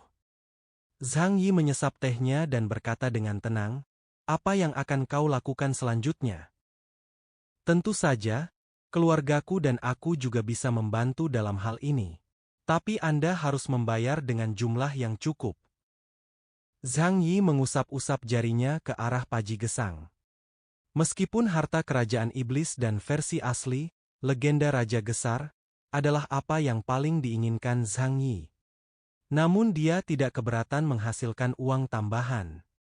Paji Gesang terharu hingga menitikkan air mata. "Yang mulia Dewa Keyes, Anda pastilah bodhisattva yang dikirim surga untuk menyelamatkan wilayah salju. Aku lega mendengar kata-katamu. Tapi kali ini, keluarga Yashelangtai mungkin tidak akan melawan kita sampai mati. Lagi pula, Majelis Dharma Chuan Zhao akan diadakan seminggu lagi. Siapapun yang mengganggu acara ini saat ini akan berdosa. Tapi untuk berjaga-jaga, kau hanya perlu membantuku mencegah master pemakaman mengambil tindakan secara diam-diam." Zhang Yi mengangguk. "Kau sendiri yang memutuskan urusan ini. Aku tidak suka ikut campur urusan keluarga orang lain. Setiap daerah punya situasinya masing-masing, tapi prinsip dasarnya adalah kita tidak akan mudah mencampuri urusan daerah lain." Zhang Yi hanya ingin mendapatkan salinan unik dan menjelajahi reruntuhan kerajaan iblis yang legendaris. Jadi dia tentu saja tidak akan mengambil inisiatif untuk ikut campur dalam urusan lokal. Setelah Paji Gesang selesai berbicara, ia berpamitan dan pergi. Kuil Sangki dan keluarga Yashelangtai tidak akan menyerah. Sekalipun mereka tidak melancarkan perang habis-habisan, mereka akan membuat pernyataan. Dia perlu mengatur agar anak buahnya selalu waspada, dan juga mengumpulkan semua harta benda penting dan menempatkannya di kas negara. Deji sangat marah saat ini dan bertekad untuk berperang melawan keluarga Pudge. Maka ia segera meminta para kepala keluarga Xiaza dan Lamin untuk kembali ke Tang, mengumpulkan pasukan, dan bergabung dengannya untuk menyerang keluarga Paj. Xiazha Jiachuo berkata dengan cemas, "Pertemuan Dharma Chuan Zhao akan segera diadakan. Jika kita berperang saat ini, apakah akan ada dampaknya?" Deji mendengus dingin, tetapi dia tahu dalam hatinya bahwa kecuali penguasa pemakaman turun tangan, perang skala penuh tidak akan berakhir dalam waktu singkat. "Kalian semua kembali dan kumpulkan pasukan kalian. Aku akan bicara dengan kepala pemakaman." Xiazha Jiachuo dan Lamin Ozhu tiba-tiba terkejut. Jika sang penguasa pemakaman turun tangan secara pribadi, tidak akan ada ketegangan dalam pertempuran ini. Tanpa berkata apa-apa lagi, mereka berdua segera meninggalkan kuil Sang Jia dan berkendara kembali ke wilayah keluarga mereka. Wajah Lamin Ous Hukuan gelap. Dia tahu dalam hatinya bahwa saat ini dia dan keluarga Shaza sedang digunakan sebagai pion oleh Deji. Kalaupun ada keuntungan yang diperoleh dari keluarga Paji, akan diambil oleh Deji atas nama Pura Sangga. Mereka hanya bekerja tanpa hasil. Begitu kembali ke rumah, dia dengan marah memecahkan vas antik dan mengutuk Deji atas ketidaktahuannya. Beraninya bajingan dari keluarga Yashelangtai itu memerintahku seperti itu. Cepat atau lambat, aku akan membuatnya berlutut di hadapanku. Dia menatap lambang keluarga Ramin yang besar di ruang tamu. Berlututlah di hadapan lambang keluarga Ramin. Lamin Oju yang murka itu membuat banyak keributan, dan para pelayan di sekitarnya tidak berani mengatakan sepatah kata pun. Pada saat ini, suara magnetik terdengar tidak jauh dari sana. Nona Ramin, apa yang membuatmu begitu marah? Lamin Ouzhu menarik napas dalam-dalam beberapa kali lalu menoleh ke arah pria di tangga dengan ekspresi geli di wajahnya. Dia melambaikan tangan ke samping, dan kedua pelayan terdekatnya segera mengerti dan pergi. Tuan Lancelot. Lamin Ouzhu menegakkan lehernya dan menatap lelaki jangkung di depannya dengan caranya yang biasa, yakni menatap orang dari atas sampai bawah. Kau berjanji padaku akan membantu keluarga Lamin kita menjadi raja wilayah Barat Daya. Apa itu masih berlaku? Tatapan mata yang dalam terpancar di pupil mata biru es Lancelot. Dia sangat tampan, dengan rambut pirang agak keriting, tetapi tato di sisi kanan wajahnya menghancurkan keharmonisan keseluruhannya. Seluruh sisi kanan wajahnya ditato dengan 3 angka Arab hitam 666. Di barat, ini adalah nama sandi iblis setan, sehingga membuat orang merasa sangat aneh. Dia menuruni tangga selangkah demi selangkah. Tentu saja, asal kau menaati perjanjian kita dan membantuku mendapatkan peninggalan prasejarah di bawah pegunungan bersalju. Kami akan melakukan yang terbaik untuk membantu keluarga Lamin Anda. Bagaimanapun, Anda adalah mitra terbaik kami. Suasana hati Lamin Ouzhu sedikit pulih saat ini. Dia duduk di sofa, menyilangkan kakinya, dan berbicara tentang apa yang terjadi hari ini. Aku nggak mau lihat muka siapa-siapa lagi. Jadi, hari ini harus datang secepatnya. Dengan ekspresi dingin, ia mengucapkan kata demi kata, aku harus menjadi raja wilayah salju. Aku tidak akan pernah lagi memberi siapapun kekuasaan untuk mendikte keputusanku. Bibir Lancelot mengerut. Hari itu akan tiba. Tapi untuk saat ini, kau masih harus bersabar dan biarkan mereka bertarung sendiri. Ramin perlahan mengumpulkan emosinya, lalu dia berdiri dan segera memanggil pengawal pribadinya. Berikan aku pasukan sebanyak 2.000 orang dan ikuti aku ke biara Sang Jia. Di sisi kuil Sang Jia ini, Deji datang ke aula besar cahaya tempat pembawa acara pemakaman dimakamkan tanpa menyerah. Sebagai penganut agama yang paling taat, Zhang Zhu telah mempelajari agama Buddha di biara Sang Jia sejak ia dikukuhkan sebagai kepala biara di tanah pemakaman pada usia 8 tahun. Dia memiliki pikiran yang jernih dan menghabiskan sebagian besar hidupnya mempelajari kitab suci dan prinsip-prinsip Buddha. Kalau saja kiamat tidak datang dan memberinya kekuatan luar biasa, tangannya tidak akan pernah berkelahi dengan tangan lain, melainkan hanya akan memegang kitab suci. Namun demikian, sampai saat ini dia belum pernah membunuh siapapun. Pada saat ini, Zhang Yu berada di aula samping kuil Daguang, sungguh-sungguh belajar cara membuat lukisan Tantra Zen. Melukis Zen Tantra adalah tradisi Buddhisme Tantra.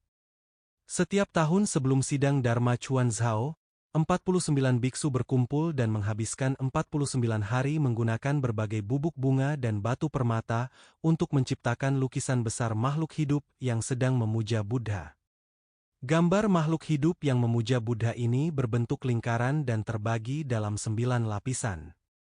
Dari tingkat tertinggi, yaitu pusat, terdapat patung Buddha, dan dari sana ke bawah terdapat Buddha, Bodhisattva, Arhat, dan bahkan semua makhluk hidup. Pada hari majelis Dharma Chuan Zhao, Zhang Hui menghancurkan lukisan Tantra Zen di depan semua orang. Artinya kesatuan seumur hidup dan kepercayaan bahwa Buddha tidak memiliki bentuk.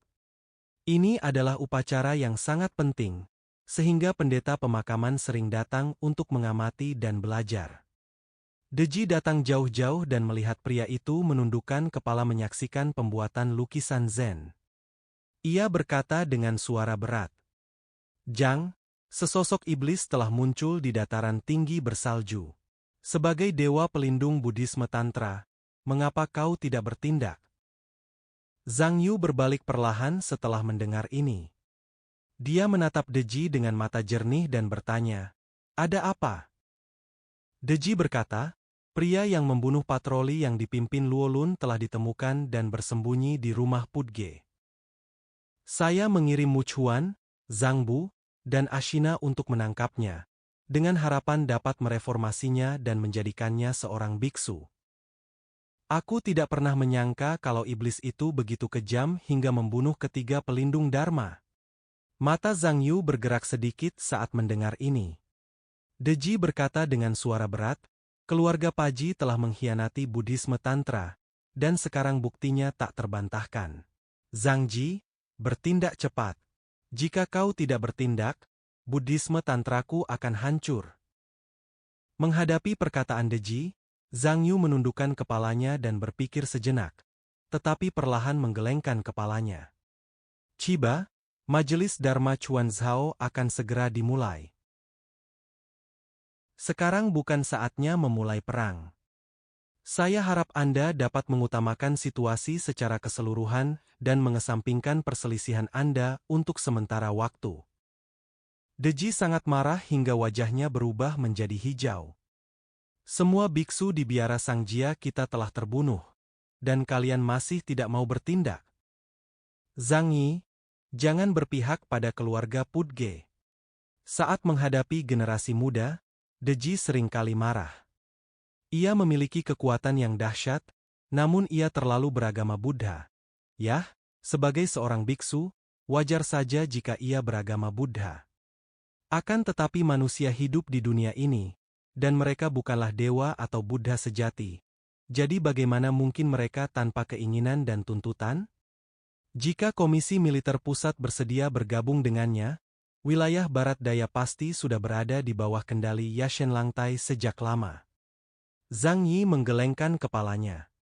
Dia hanya berkata dengan tenang, "Aku tidak akan ikut campur dalam perseteruan antara kedua keluargamu.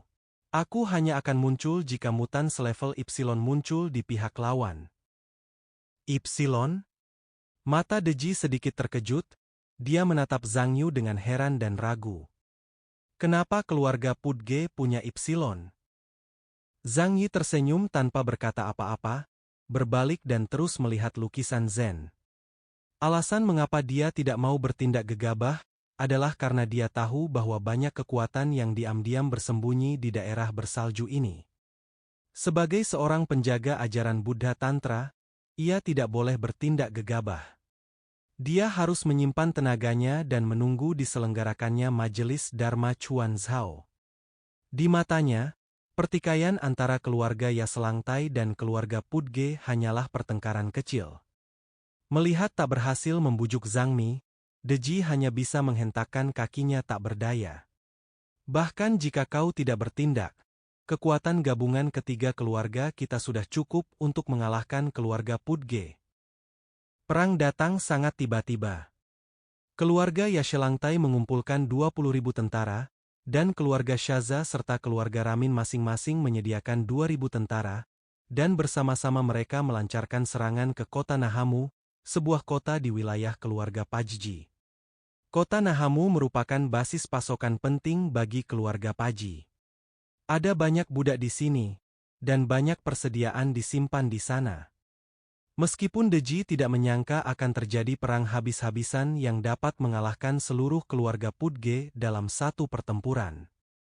Namun, jika kota Nahamu dapat direbut, hal itu juga akan menyebabkan kerusakan besar pada keluarga Pudge, sehingga menebus hilangnya beberapa pasukan tempur tingkat tinggi.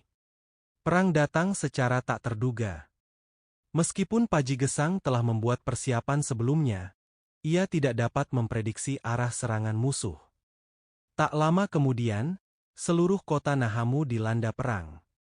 Sejumlah besar kereta perang mengepung kota Nahamu, dan senjata api yang kuat meliputi sebagian besar wilayah kota. Dalam sekejap, tembok kota yang terbuat dari es dan salju dipenuhi lubang. Bom! Tembok yang tingginya lebih dari 30 meter roboh, dan seperti longsoran salju, bongkahan es dan salju besar jatuh ke tanah. Setelah perang berakhir, es dan salju menjadi bahan bangunan yang paling mudah diperoleh. Oleh karena itu, rumah dan tembok kota dibangun terutama dengan es dan salju. Meskipun mudah dibangun, namun juga mudah dihancurkan. Artileri keluarga Yashelangtai dipasang di kereta perang dan melancarkan pemboman brutal terhadap kota Nahamu, dengan cepat mengubahnya menjadi lautan api. Deji berdiri di kampnya sendiri, mengamati situasi pertempuran melalui teleskop. Melihat kekuatannya sendiri dengan kejam menghancurkan kota keluarga Pudge dan membunuh prajurit dan budak pribadi keluarga Pudge, dia tidak dapat menahan perasaan bangga. Dia berkata kepada Lamin Ouzhu dan Siazha Jiachuo di sampingnya, "Kota seperti ini bisa dihancurkan oleh keluarga Yashelangtai kita dalam sekejap mata. Ini harga yang harus dibayar karena tidak mematuhi perintahku." Ketika Lamin Ouzhu dan Siazha Jiachuo melihat pemandangan ini, wajah mereka menjadi pucat. Keluarga mereka sama dengan keluarga Pudge. Kecuali wilayah perkotaan yang masih menggunakan beton bertulang sebagai bahan bangunan utama, sebagian besar wilayah masih dibangun dengan es. Hari ini, keluarga Yashelangtai dapat dengan mudah menghancurkan kota Nahamu, dan besok mereka juga dapat menghancurkan kota keluarga mereka dengan cara yang sama. Laporan pertempuran di sini dengan cepat dikirim ke rumah Pudge. Setelah menerima intelijen tersebut, Paji Gesang segera memanggil pasukan pribadi keluarganya untuk pergi ke kota Nahamu guna memperoleh dukungan. Kota yang sangat strategis ini tidak boleh diserahkan kepada siapapun. Namun, demi alasan keamanan, dia pertama-tama datang ke Zhang Yi untuk meminta bantuan Zhang Yi. "Aku tidak berani memintamu untuk bertindak, tapi kuharap kau bisa tetap di dekat sini untuk menjaga medan perang. Jika Zhang Yu bertindak, kau hanya perlu membantunya menahannya." Zhang Yi mengangguk, "Itulah yang kukatakan." Dia telah melihat kekuatan Zhang sebelumnya, dan itu memang kuat. Sekalipun Zhang Yi, ahli pertahanan terbaik di dunia, ada di sini, Zhang Yu tidak akan punya cara untuk menghadapinya. Hanya masalah waktu sebelum mereka berselisih.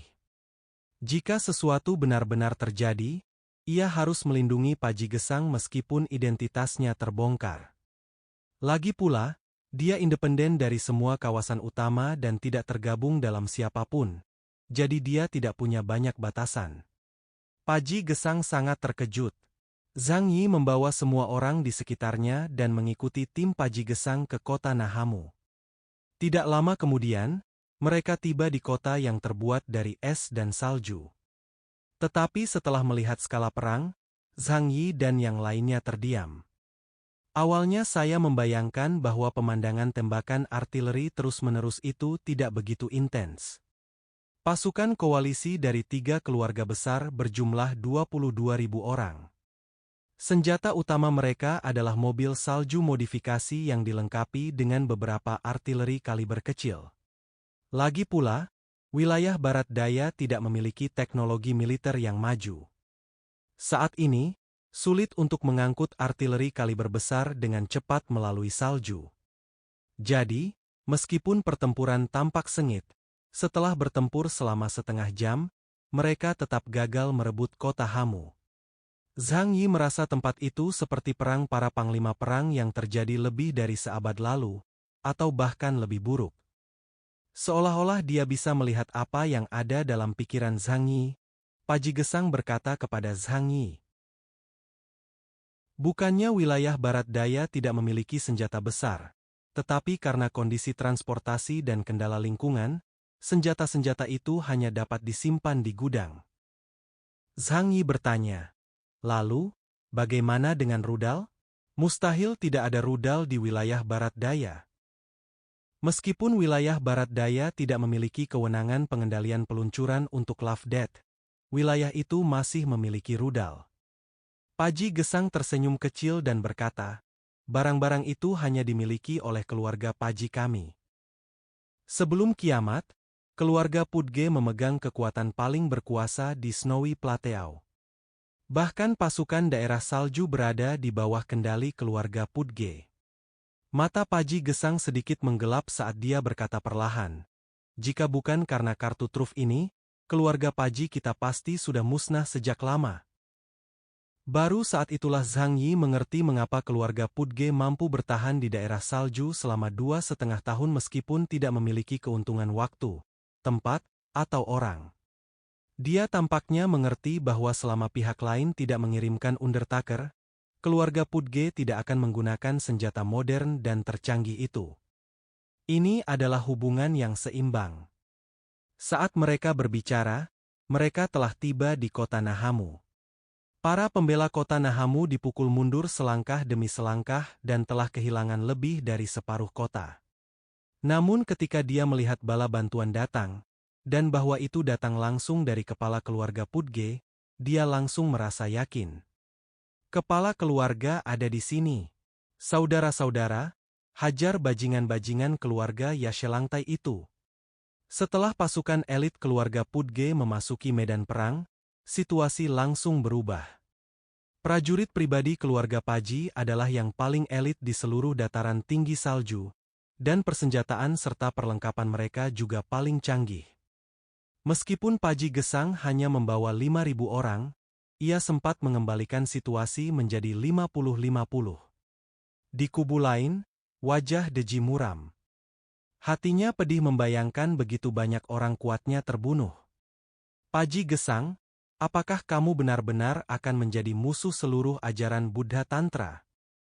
Dia mengirim pesan ke Paji Gesang.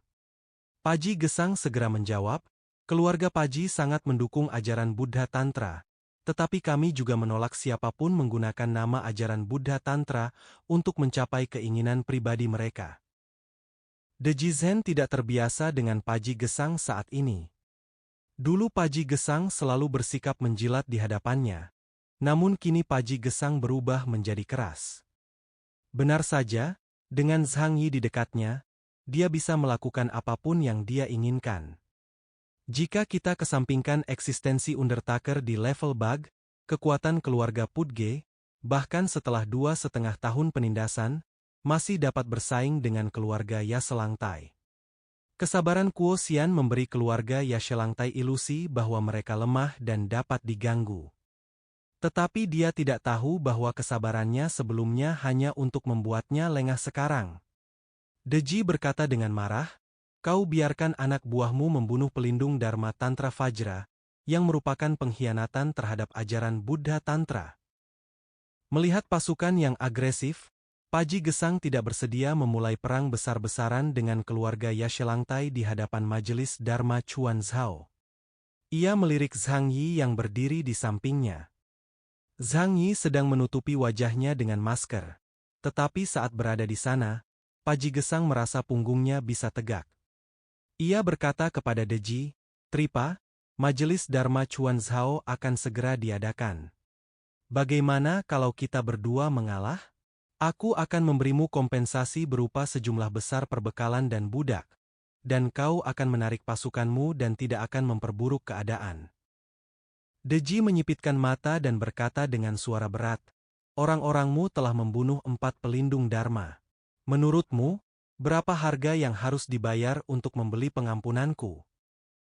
Ketika Paji Gesang mendengar bahwa Deji tidak akan menyerah begitu saja, raut wajahnya berubah dingin. Selama bertahun-tahun, bukankah banyak orang Paji yang mati di tangan para penjaga kuil Sang Jimu?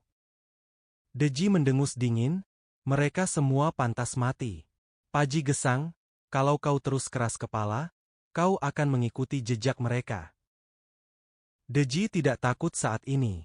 Dia bukan satu-satunya yang mengirim pasukan.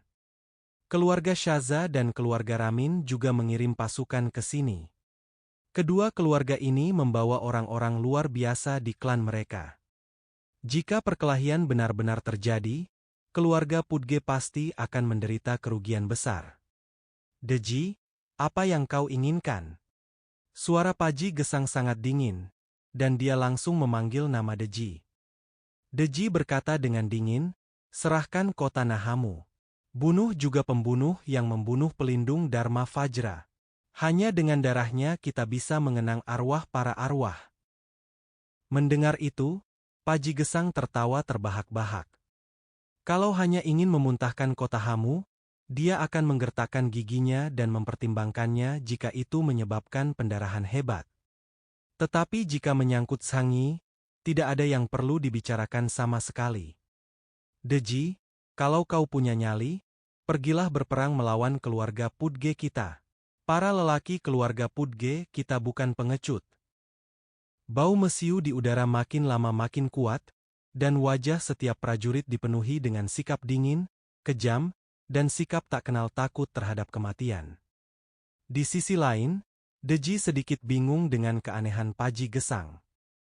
Menurut praktik yang biasa, Paji Gesang hanya bisa mengorbankan benteng untuk menyelamatkan raja. Jadi mengapa dia menjadi begitu tangguh hari ini? Lamin Oju, yang berdiri di dekatnya, juga berbisik, "Chiba, kita seharusnya tidak mempermasalahkan ini. Pertikaian di antara keempat keluarga kepala suku kita hanya akan melemahkan seluruh wilayah barat daya. Bukankah itu akan memberi orang luar kesempatan untuk memanfaatkannya?" Xiazha Jiachuo di sisi lain juga bergema. Bercanda, meskipun mereka setuju membawa pasukan, mereka tidak berniat bertempur sampai mati demi hubungan kedua keluarga. Saat itu, mereka tidak akan mendapatkan keuntungan apapun. Keempat keluarga akan menderita kerugian besar dan tidak akan ada pemenang. Deji tidak berniat terlibat perang besar-besaran dengan keluarga Pudge.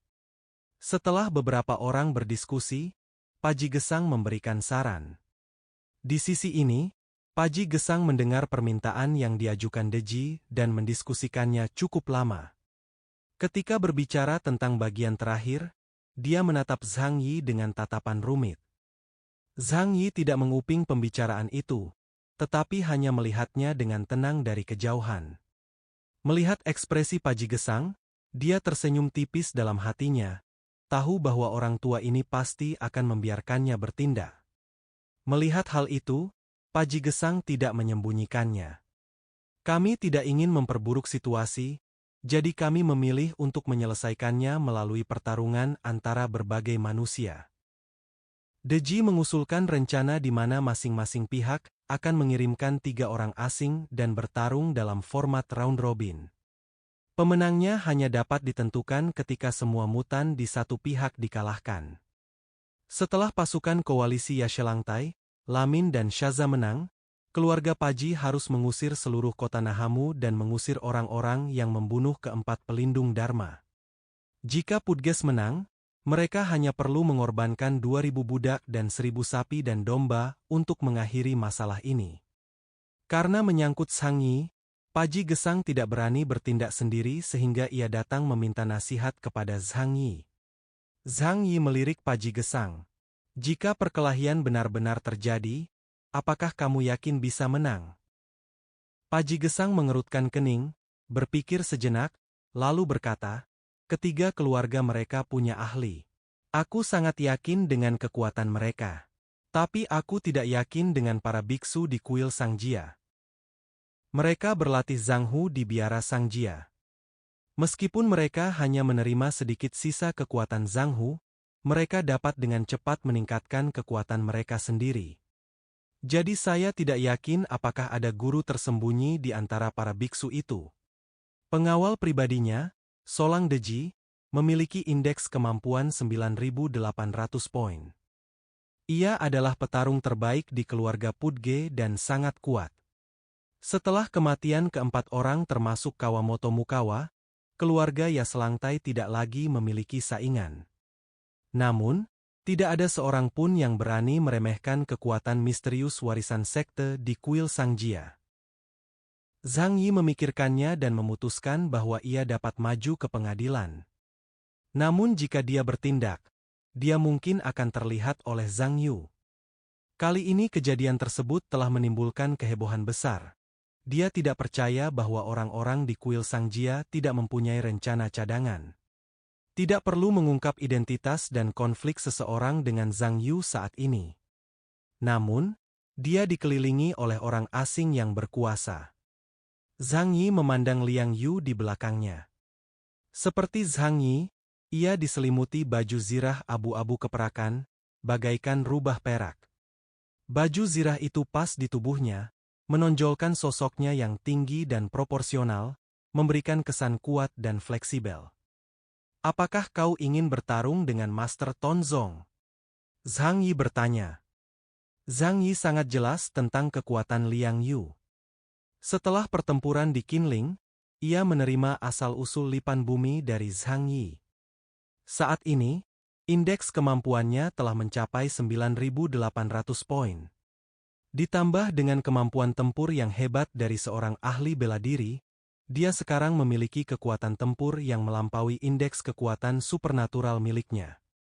Jika dia tidak berdaya dalam jarak dekat, Ypsilon bisa dipotong-potong olehnya dalam sekejap. Ditambah dengan baju zirah yang dibuat Lukran untuknya, saat dia tiba di dataran tinggi bersalju dengan persenjataan lengkap, dia hampir tidak memiliki saingan di bawah Ypsilon. Liang Yu tidak keberatan dan mengangguk. Bagus. Dia sangat hemat dalam berkata-kata dan jarang berbicara di depan orang luar untuk menyembunyikan identitasnya. Terlebih lagi, dia telah melihat wajah sebenarnya dari sekte tersebut dan tidak memiliki belas kasihan terhadap orang-orang ini. Mintalah dia untuk bertindak, dan dia akan bertindak. Bolehkah aku membunuh?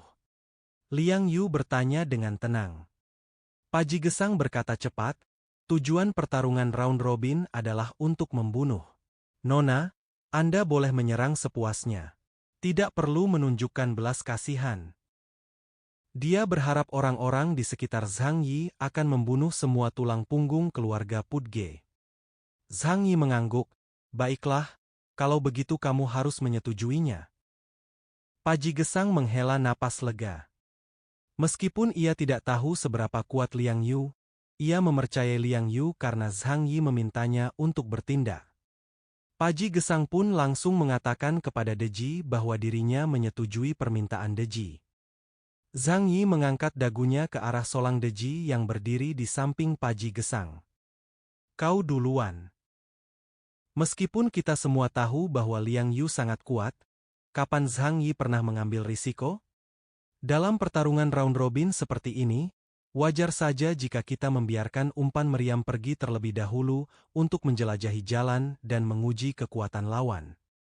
Solang Deji mengangguk. Kemudian dia menoleh ke samping, dan ternyata itu adalah Qiongda, panglima tertinggi pengawal pribadi. Kau duluan. Qiongda juga terpelajar dan mengetahui cerita balap kuda Tianji. Namun, semua pria di dataran tinggi bersalju itu pemberani. Kapan dia pernah takut mati? Paji Gesang juga menatap Qiongda dengan tegas. Kalau nggak bisa menang, akui saja kekalahanmu. Jangan coba bertahan. Paji Gesang mengingatkannya dengan serius. Pertarungan sistem gugur seperti ini sangat kejam. Dulu, keluarga-keluarga di wilayah bersalju sering terlibat dalam duel semacam ini untuk memperebutkan padang rumput dan sumber air. Meskipun selama kau mengakui kekalahan, pihak lain biasanya tidak akan membunuhmu. Akan tetapi, orang-orang di daerah salju ini menganggap mengakui kekalahan di medan perang adalah suatu aib dan lebih memilih mati dalam pertempuran daripada menyerah. Namun kini, Jonda juga menjadi salah satu pasukan tempur penting keluarga Pudge. Ia lebih suka melihat Jonda gagal daripada mati dalam pertempuran. Qiongda ragu sejenak, lalu mengangguk dan berkata dengan suara teredam, Tuan Patriark, aku tahu. Kedua belah pihak menarik mundur prajuritnya, meninggalkan medan perang yang luas bagi para prajurit di padang salju yang luas di depan kota Nahamu. Kedua belah pihak saling berhadapan di padang salju, dan Qiongda adalah yang pertama tiba di medan perang. Dia berjalan dengan sikap berlebihan, lalu merobek jubahnya, memperlihatkan tubuhnya yang kuat dan berotot. Sebagai mutan yang kuat, dia tidak terbiasa menggunakan seragam tempur tipis seperti itu untuk melindungi tubuhnya. Ayo, siapa orang-orang yang kau kirim? Kemarilah dan bunuh dirilah. Akan kutunjukkan betapa kuatnya orang-orang keluarga Pudge. Kyongda berteriak keras, tanpa rasa takut di wajahnya, tetapi malah tertawa terbahak-bahak. Melihat ini, mata Deji tertuju pada Lamin Ouzhu dan Xiazha Jiachuo. Untuk kompetisi ini, masing-masing dari 3 keluarga kita akan mengirimkan 1 orang. Semuanya, jangan ragu, kirimkan mutan terkuat kalian. Lamin Ouzhu dan Xiazha Jiachuo juga berada dalam situasi sulit saat ini. Dalam pertarungan 3 lawan 3, siapapun yang dikirim akan kesulitan bertahan hidup. Di akhir pertarungan, wajar jika 5 orang tewas dan 1 orang selamat. Bahkan di saat terburuk, ke-6 orang itu meninggal. Mereka enggan membiarkan bawahan asing mereka berpartisipasi dalam perang, tetapi karena mereka sudah ada di sini, tidak ada cara untuk memuaskan Deji jika mereka tidak mengirim orang keluar. Mereka tidak mampu menanggung akibat dari menyinggung kuil Sangjia dan keluarga Yashelangtai. Wajah Lamin Ouzhu memucat, dan dia berkata dengan enggan, biarkan prajurit Lamin kita bertarung terlebih dahulu. Karena ini adalah pertarungan round robin, kedua belah pihak harus menyimpan pemain terkuat untuk terakhir. Oleh karena itu, membiarkan bawahannya mengambil langkah pertama akan memberi mereka kemungkinan menang tertinggi. Pada babak pertama, tidak ada satupun kubu yang menurunkan pemain terkuatnya, dengan tujuan menguji kekuatan kubu lawan. Lamin Ouzhu meminta berkelahi, dan Deji dan Xiazha Jiachuo tidak keberatan. Dia pergi ke belakang dan memanggil salah satu tangan kanannya. Glare, kemarilah. Seorang lelaki kekar dengan 2 kuncir berjalan mendekati Lamin Ouzhu dan membungkuk. Tuan, apakah Anda ingin aku bertarung? Kulitnya gelap dan pecah-pecah, dan ia tidak tampak seperti seorang bangsawan, melainkan seperti seorang gembala yang dapat ditemukan di mana-mana di dataran tinggi bersalju itu. Memang benar Gle bukan dari keluarga Ramin. Dia tidak memiliki nama belakang. Nama keluarga adalah sesuatu yang hanya bangsawan di daerah bersalju yang memenuhi syarat untuk memilikinya. Lamin Ouzhu memandangi bawahannya yang setia, sang gembala dengan kekuatan supranatural, yang memenangkan pertempuran demi keluarga Lamin. Bahkan wanita yang sombong ini merasakan sedikit sakit hati saat melihatnya. Pertempuran Glare ini hampir pasti berakhir dengan kematian. Karena Deji sedang menonton perkelahian itu, ia tidak bisa membiarkan Gle mengaku kalah. Itu akan memalukan bagi seluruh keluarga Ramin, dan Deji tidak akan membiarkannya. Hanya jika dia meninggal, keluarga Yashelangtai akan berutang budi yang besar kepada keluarga Ramin. Dia mengulurkan tangannya, tangan pucatnya setipis ceker ayam, dan meletakkannya di kepala Glare. Ger, bertarunglah dengan baik dalam pertempuran ini dan jangan mempermalukan keluarga Ramin. Jika kau menang, aku akan mengizinkanmu resmi menjadi anggota keluarga Ramin. Bahkan jika kau gugur dalam pertempuran, putramu tetap dapat menyandang nama Ramin yang mulia. Mata Gesan penuh dengan kegembiraan. Diberi nama keluarga, dan menjadi anggota nama keluarga paling mulia di daerah salju Gaokun, adalah keinginannya yang terbesar dalam hidup ini. Aku akan mengikuti perintahmu. Geller berdiri, punggungnya tegak, tubuhnya hampir 2 kali lebih besar dari Lamin Ouzhu. Pria ini, yang tingginya lebih dari 2 meter dan tampak seperti beruang coklat, berjalan melewati formasi tentara dan menuju medan perang. Kyongda dan Gesan saling menatap dingin dari jarak beberapa ratus meter. Di matanya, orang itu sekecil semut, tetapi dia memancarkan aura raksasa. Itu adalah jenis momentum yang tidak ada hubungannya dengan kekuatan, dan merupakan aura yang tak kenal takut, momentum seorang pejuang. Kyongda menahan senyum di wajahnya dan menjadi sangat serius.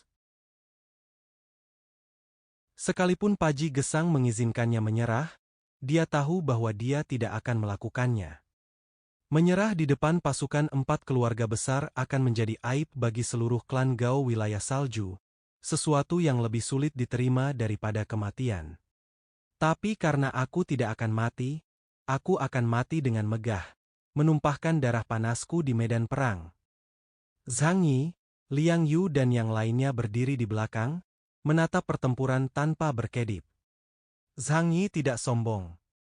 Tingkat kemampuannya lebih tinggi daripada orang-orang ini, tetapi pengalaman bertempurnya mungkin tidak. Menyaksikan pertarungan antara orang-orang kuat adalah kesempatan belajar yang hebat. Liang Yu menyaksikan dengan lebih saksama, karena sebentar lagi dia juga akan naik panggung untuk bertarung, jadi dia harus mengingat kemampuan setiap lawan. Qiongda dan Glare keduanya menggunakan kemampuan khusus mereka pada kesempatan pertama. Raja Kong yang marah. Fajra berlengan 8. Tampaknya para penganut tantra ini suka menggunakan nama Fajra. Lagi pula, mereka tidak berani menyentuh nama samaran Buddha dan Bodhisattva. Qiongda adalah raksasa yang diselimuti warna hitam, bermata marah dan berbadan bagaikan besi hitam murni. Setelah tubuh Lingler yang sudah besar tumbuh sedikit lebih besar, 6 lengan tebal benar-benar tumbuh dari sisinya. Di pihak keluarga Ramin, orang-orang asing langsung menyerbunya. Gelu segera mengulurkan tangan untuk menangkapnya. Alu penakluk iblis, tongkat Fajra, lingkaran penakluk iblis, dan pedang penakluk iblis, 4 pasang yang masing-masing berisi 8 benda, semuanya tergenggam di tangannya. Satu-satunya senjata Qiongda adalah tubuhnya yang seperti besi. Setelah transformasi itu, keduanya mengeluarkan suara gemuruh yang menggetarkan bumi, lalu kedua raksasa itu menghancurkan tanah es dan salju di bawah kaki mereka dan saling menyerbu dalam sekejap. Ah! Ah! Raungannya dahsyat, bagaikan raungan orang gila, disertai tekad kuat untuk mati dan hasrat besar untuk bertarung. 2 jalur es dan salju yang rusak tertinggal di bawah kaki mereka, dan langit es dan salju menjulang ke langit di belakang mereka. Beberapa detik kemudian, kedua King Kong bertabrakan dengan hebat. Qiongda dan Glare sama-sama petarung jarak dekat yang kuat. Mungkin ini ada hubungannya dengan adat istiadat orang-orang di dataran tinggi bersalju, karena prajurit mereka lebih suka pertarungan jarak dekat. Kedua orang itu bertabrakan satu sama lain dan mulai bertarung satu sama lain dengan gila-gilaan dalam sekejap. Suara keras itu bagaikan guntur, membuat semua orang yang menyaksikan pertempuran dari jarak 1000 meter merasa ketakutan. Fajra berlengan 8 di tubuh Glare memanfaatkan banyaknya tangannya dan menyerang titik-titik vital Qiongda dengan panik. Akan tetapi, dalam menghadapi serangan-serangan ini, Qiongda menggunakan pengalaman bertempurnya untuk menghindari serangan terhadap titik-titik vitalnya. Kulitnya seperti logam dan memiliki daya tahan yang kuat.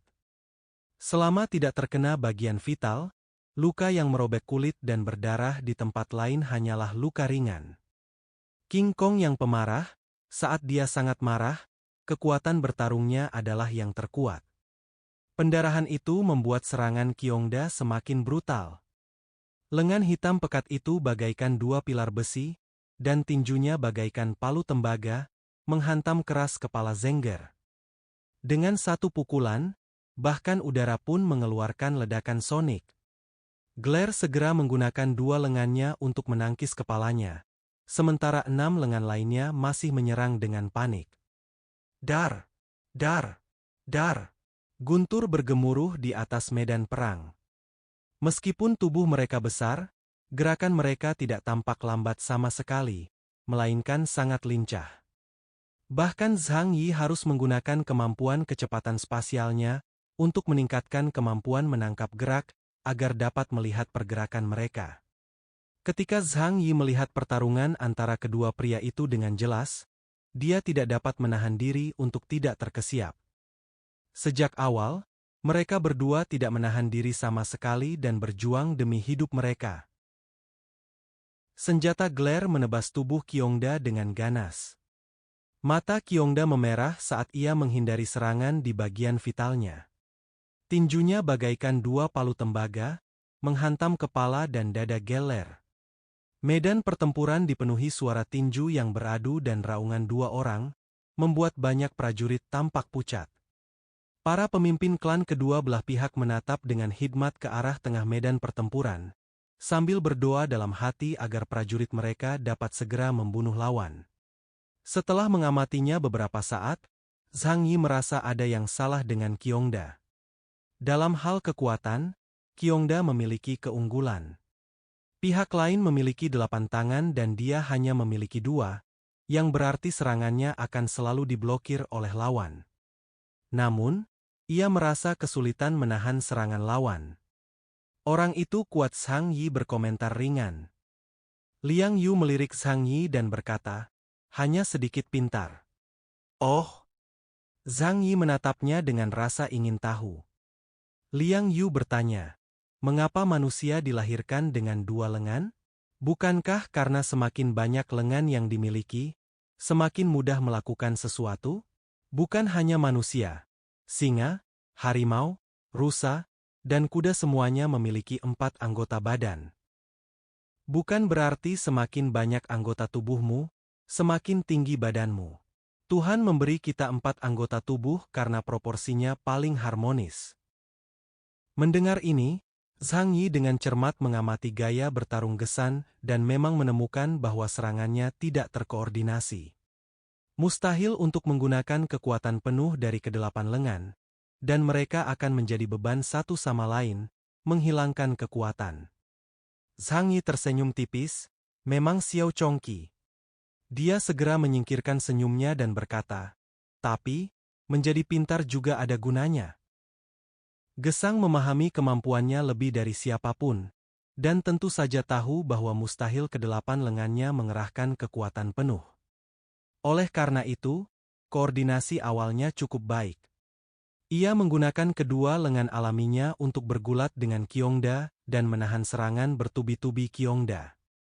Lengan lainnya diam-diam menyerang dari bawah, meninggalkan luka di tubuh Qiongda. Tubuh Qiongda sekuat baja, tetapi bukan tanpa kelemahan. Area serangan utama Gesan adalah perut bagian bawahnya.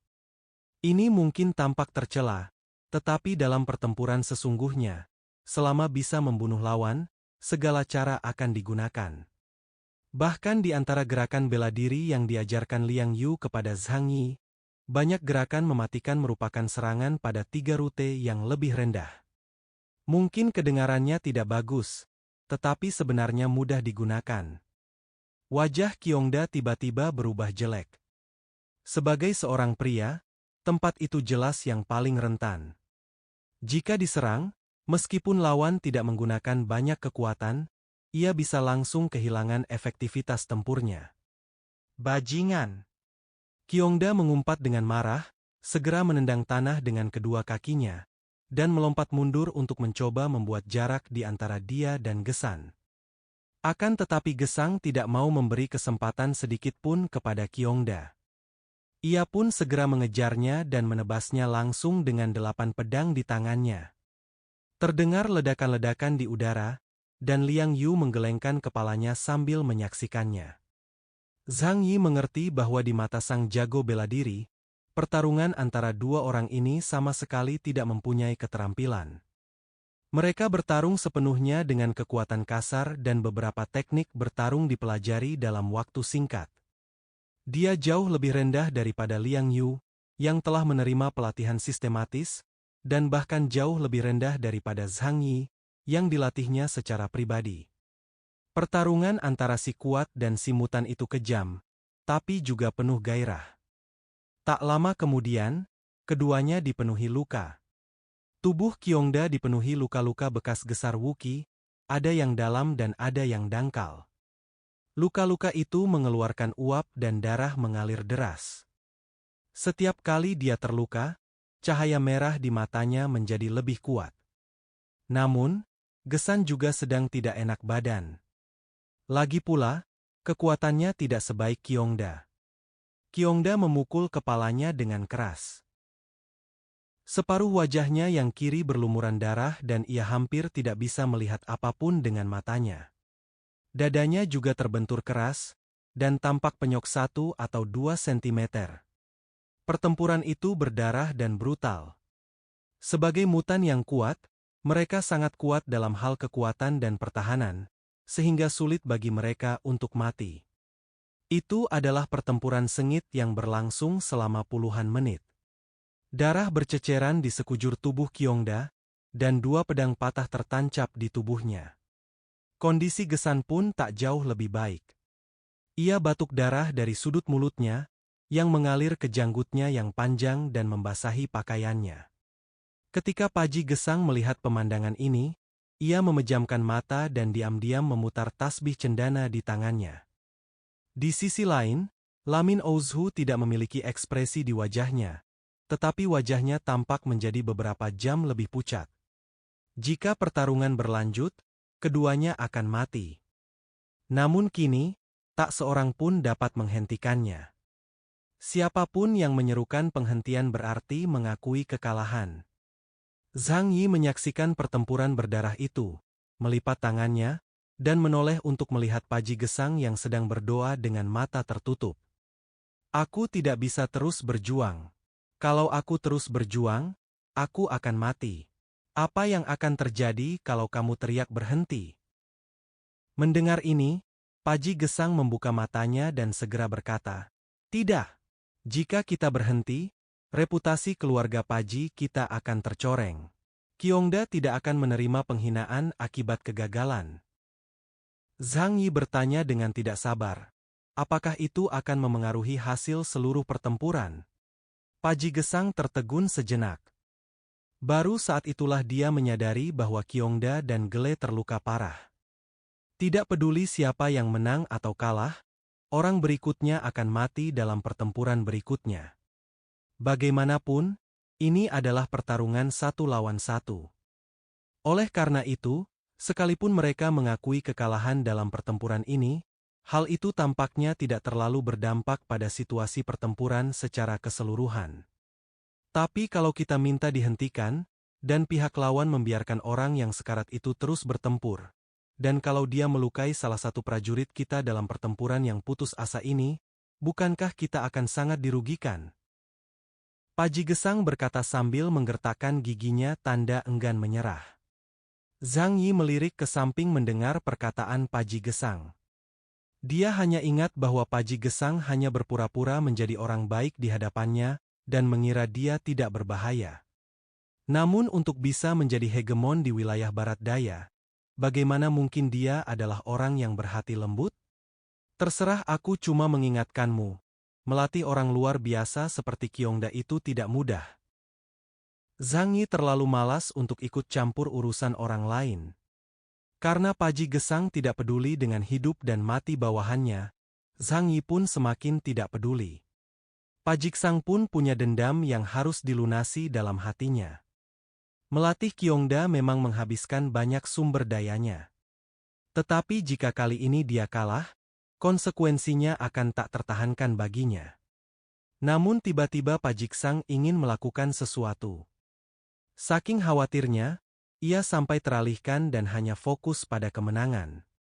Ia tiba-tiba lupa bahwa jika kalah kali ini, Zhang Yi akan mendapat masalah. Oleh karena itu, Zhang Yi pasti benar-benar yakin mengatakan ini. Jika memang demikian, Paji Gesang memutar matanya dan tiba-tiba mendesah. Kau benar, aku tidak boleh egois. Kyongda adalah bawahanku yang berharga, aku harus menyelamatkan hidupnya. Di medan perang, Kyongda dan Gele sama-sama haus darah, dan keduanya hampir kelelahan, hanya selangkah lagi dari kematian. Pada saat itu Paji Gesang Huli berteriak keras melalui pengeras suara. Hentikan, hentikan sekarang. Berhenti memukulku. Keluarga Pudge kita kalah dalam pertempuran ini. Kalimat ini menyebar ke seluruh medan perang dan semua orang terkejut. Mereka tidak menyangka Paji Gesang akan mengakui kekalahan sementara hasilnya masih belum diputuskan. Deji dan yang lainnya terkejut. Apakah Paji Gesang sudah gila? Beraninya dia menyerahkan kemenangan kepada orang lain. Mereka tidak dapat memahami praktik Paji Gesang. Belum lagi mereka, bahkan 2 orang di medan perang pun tidak dapat memahaminya. Meskipun Glare tidak terkejut, ia merasa lega.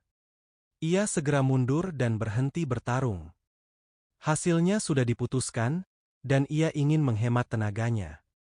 Jika memungkinkan, jika tuannya memintanya mundur, ia masih bisa menyelamatkan nyawanya. Tidak takut mati, tetapi itu tidak berarti dia suka mati. Kyongda berdiri di sana dengan linglung, 2 garis air mata panas mengalir dari sudut matanya. Dia berbalik dan meraung marah ke arah Pajiksang. Tidak, Tuan, aku bisa mati dalam pertempuran, tapi aku tak akan pernah mengaku kalah. Pajigesang berseru lantang, Kyongda, kau tidak kalah. Tapi aku, Pajigesang, takkan mengorbankan tangan kananku yang paling setia demi kemenangan atau kekalahan. Kata-kata ini cukup membuat Kyongda berwajah. Dia tahu bahwa sebagai seorang pria dari negeri salju, dia bisa mati tetapi tidak bisa menjadi bahan tertawaan. Hasilnya, Kyongda merasa sedikit lega. Yang menyertainya adalah emosi yang tak berujung. Kau tidak seharusnya melakukan ini pada orang sepertiku. Kyongda berlutut di tanah, menangis tersedu-sedu, air matanya yang mengalir mencairkan es dan salju di bawahnya.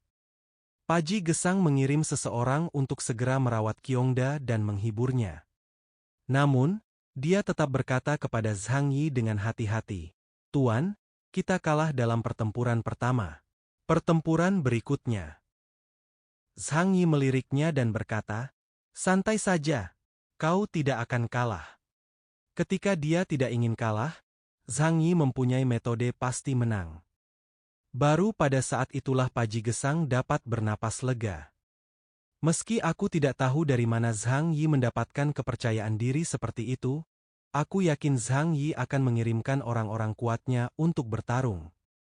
Pada permainan pertama, Pajigesang mengakui kekalahan dan permainan berakhir. Dari perkemahan 3 pasukan sekutu itu terdengar ledakan teriakan yang amat gembira. Hal ini sangat meningkatkan moral mereka. Sementara itu, di rumah Pudge, ada suasana yang agak menyedihkan. Pajigesang memandang pengawal pribadinya Solang Deji. Inilah prajurit pertama dan pasukan tempur terkuat keluarga Pudge. Ia dan Pudge Gesan hampir tak terpisahkan.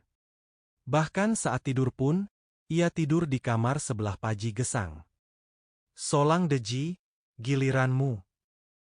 Pajigesang melirik Zhang Yi dan berkata kepadanya, lakukan yang terbaik. Jika kau benar-benar kalah, menyerahlah. Kita punya orang mulia yang mendukung kita. Solang Deji ragu sejenak. Dia tidak ingin menjadi bahan tertawaan dan lebih baik mati di pertempuran. Namun, dia sangat penting bagi keluarga Pudge. Begitu mutan seperti dia mati dalam pertempuran, itu akan menjadi pukulan berat bagi keluarga Pudge. Demi keadilan, dia tidak bisa mati. Sebagai pengawal pribadi Pajigesang, Solang Deji bukanlah orang yang gegabah dan sangat cerdas. Maka dia mengangguk, baik, Jiayu, aku akan mengingat instruksimu.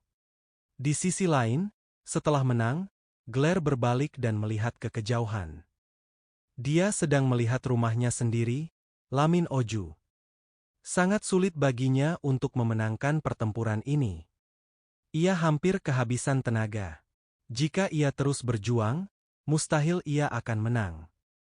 Lamin Oju memandang Deji yang berdiri di sampingnya. Chiba, orang-orangku sudah menang ronde. Bukankah kita harus ganti orang? Ganti pemain? Lamin, kamu nggak ngerti aturan main round robin. Sebelum Deji sempat berbicara, Xiazha Jiachuo di seberang sana mencibir. Hanya pengecut yang akan meninggalkan medan perang tanpa berjuang sampai mati. Seorang pejuang sejati akan menganggap berjuang sampai akhir sebagai suatu kehormatan. Sekarang setelah para wanita keluarga Lamin membuat masalah, apakah semua pria keluarga Lamin menjadi pengecut? Xiazha Jiachuo tentu saja tidak ingin gelu mundur. Karena orang berikutnya yang muncul berasal dari keluarga Xiazha mereka. Dia lebih baik membiarkan Glare mati daripada membiarkan dia memaksa prajurit lawan menggunakan beberapa taktik sebelum dia mati, untuk memberikan pukulan berat. Omong kosong. Xiazha Gyatso, sebaiknya kau tarik kembali ucapanmu. Lamin Ozhu menatap Xiazha Gyatso dengan tajam. Namun Xiazha Gyatso sama sekali tidak peduli. Ia mencibir dan berkata, mereka yang memasuki arena harus bertarung sampai mati dan tidak boleh pergi di tengah jalan.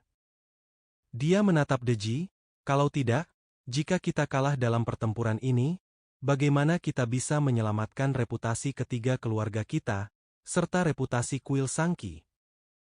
Deji melirik Lamin Ozhu dengan acuh tak acuh, dengan tatapan yang tak tertahankan di matanya.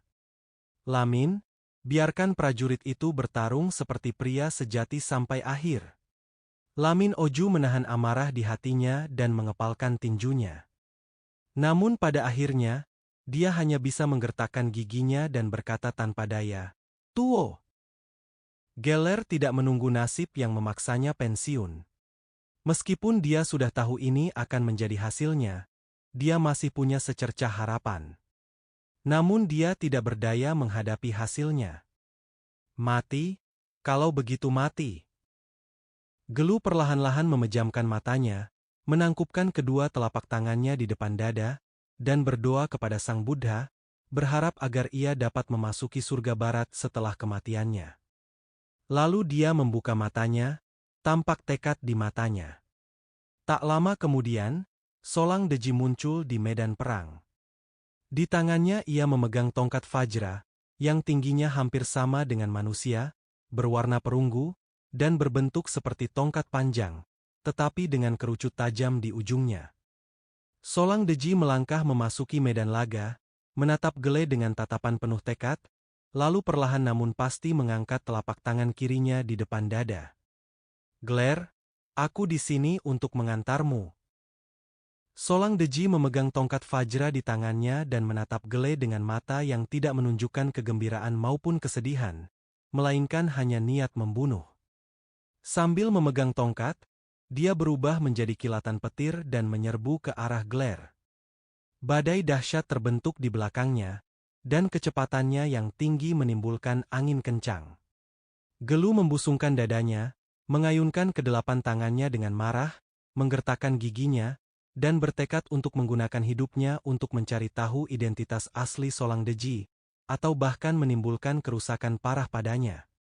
Dalam sekejap, Solang Deji sudah dekat dengan Gele. Tongkat berlian itu menghantam dengan keras. Bom!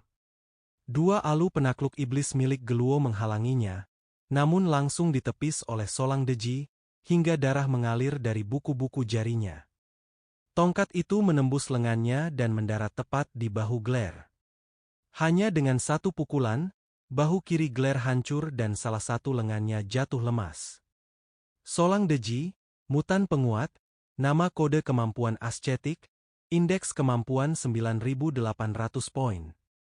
Dia mirip dengan Liang Yu, keduanya adalah mutan tipe peningkatan paling murni.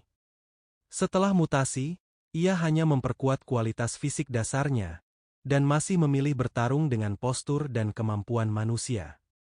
Di Guodong, Solang Deji adalah penegak hukum keluarga Paji. Ia hanya percaya pada tongkat Vajra di tangannya dan menganggapnya sebagai simbol kekuasaan. Oleh karena itu, dia enggan memperkuat dirinya dengan mengubah dirinya menjadi raksasa atau memiliki kekuatan super yang muluk-muluk. Ia yakin bahwa ia melakukan hal itu hanya untuk menutupi kelemahan dan ketakutan batinnya sendiri. Setelah Gele bertransformasi menjadi Vajra berlengan 8, ia 5 atau 6 kali lebih besar darinya. Solang Deji bagaikan bayi lemah di hadapan Gele.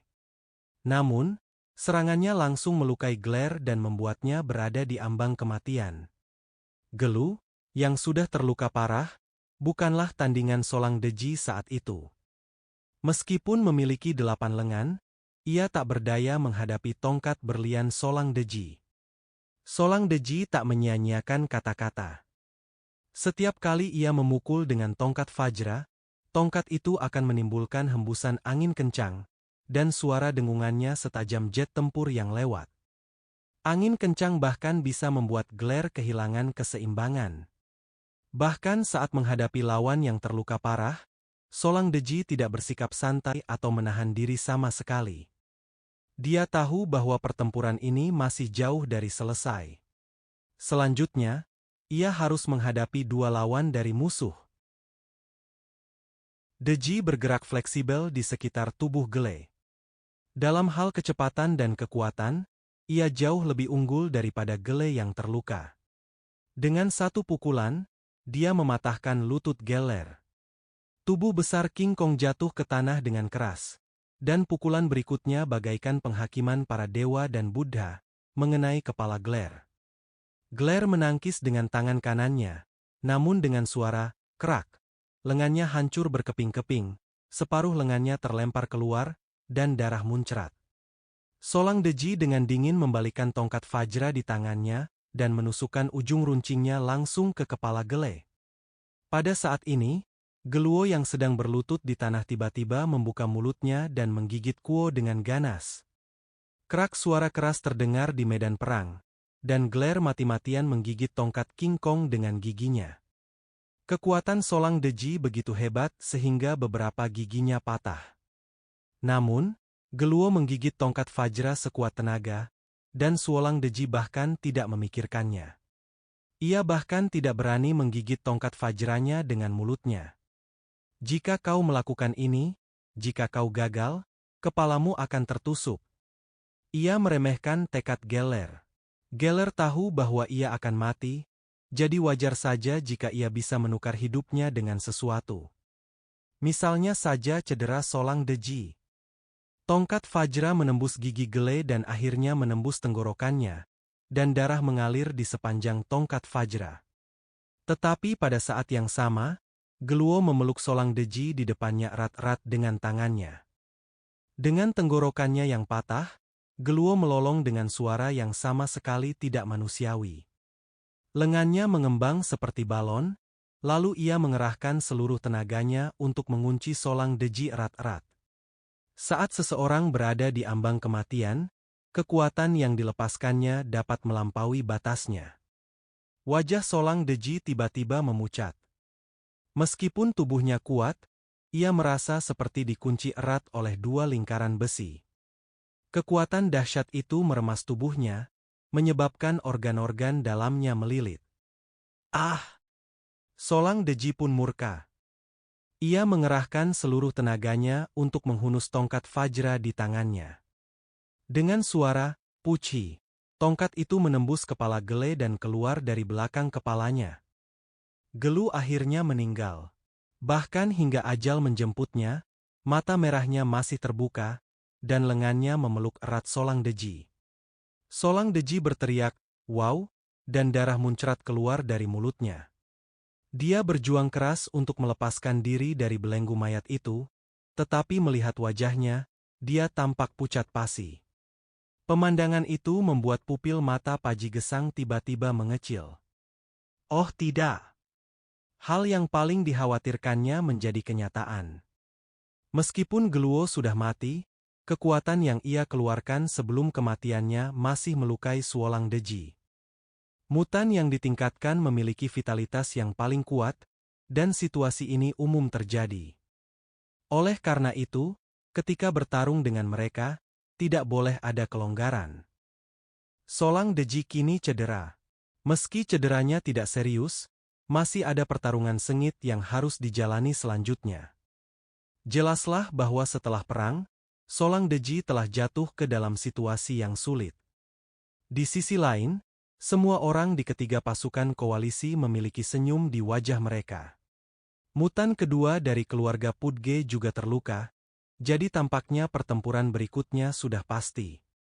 Lamin Ouzhu menatap Gele yang tewas dalam pertempuran, dengan sedikit kesedihan di hatinya, tetapi tidak ada ekspresi di wajahnya, dia hanya menegakkan punggungnya. Beginilah seharusnya seorang putra keluarga Lamin. Xiazha Jiachuo tersenyum dan berkata, "Selanjutnya, giliran para pejuang keluarga Xiazha kita yang naik panggung." Xiazha Jiachuo melambaikan tangan ke belakangnya, dan seorang pria gemuk dan botak perlahan berjalan mendekat. Setiap kali ia melangkah, orang-orang di sekitarnya dapat dengan jelas merasakan tanah bergetar di bawah kakinya. Ini adalah seorang pria kekar yang beratnya lebih dari 400 pon. Seperti Buddha Maitreya yang besar, dengan wajah berminyak, tetapi tidak ada jejak belas kasihan Buddha di matanya, hanya permusuhan yang hebat. Laosang, kau main di permainan berikutnya. Luosang mengangguk dan membungkuk. Tuan, sayangku, aku pasti akan memenangkan pertempuran ini. Setelah selesai berbicara, dia berbalik dan meninggalkan tempat itu dengan suara bang, bang, dan bang. Di pihak keluarga Pudge, semua orang bahkan lebih cemas. Solang Deji terluka, dan lukanya tidak ringan. Jika mereka kalah dalam pertempuran berikutnya, bukankah mereka akan tamat? Tidak heran mereka berpikir begitu. Jika Solang Deji, yang memiliki indeks kemampuan 9.800 poin, gagal, orang berikutnya yang menunggu harus menghadapi dua lawan. Mereka tidak dapat menahan diri untuk bertanya, betapapun kuatnya tamu-tamu pemilik keluarga ini, selama mereka bukan Ipsilon, bagaimana mereka bisa mengalahkan pihak lain? Terlebih lagi, keluarga Yashelangtai pasti punya rencana cadangan yang lebih mengerikan. Tepat setelah itu, Bab 1283-1294, lanjutan alur dari komik chapter 633 yang sudah tidak update lagi pun berakhir. Kata-kata hari ini adalah gas terus. Jangan lupa klik tombol like dan tinggalkan komentar guys. Jangan biarkan kolom komentar kosong. Itu aja, terima kasih.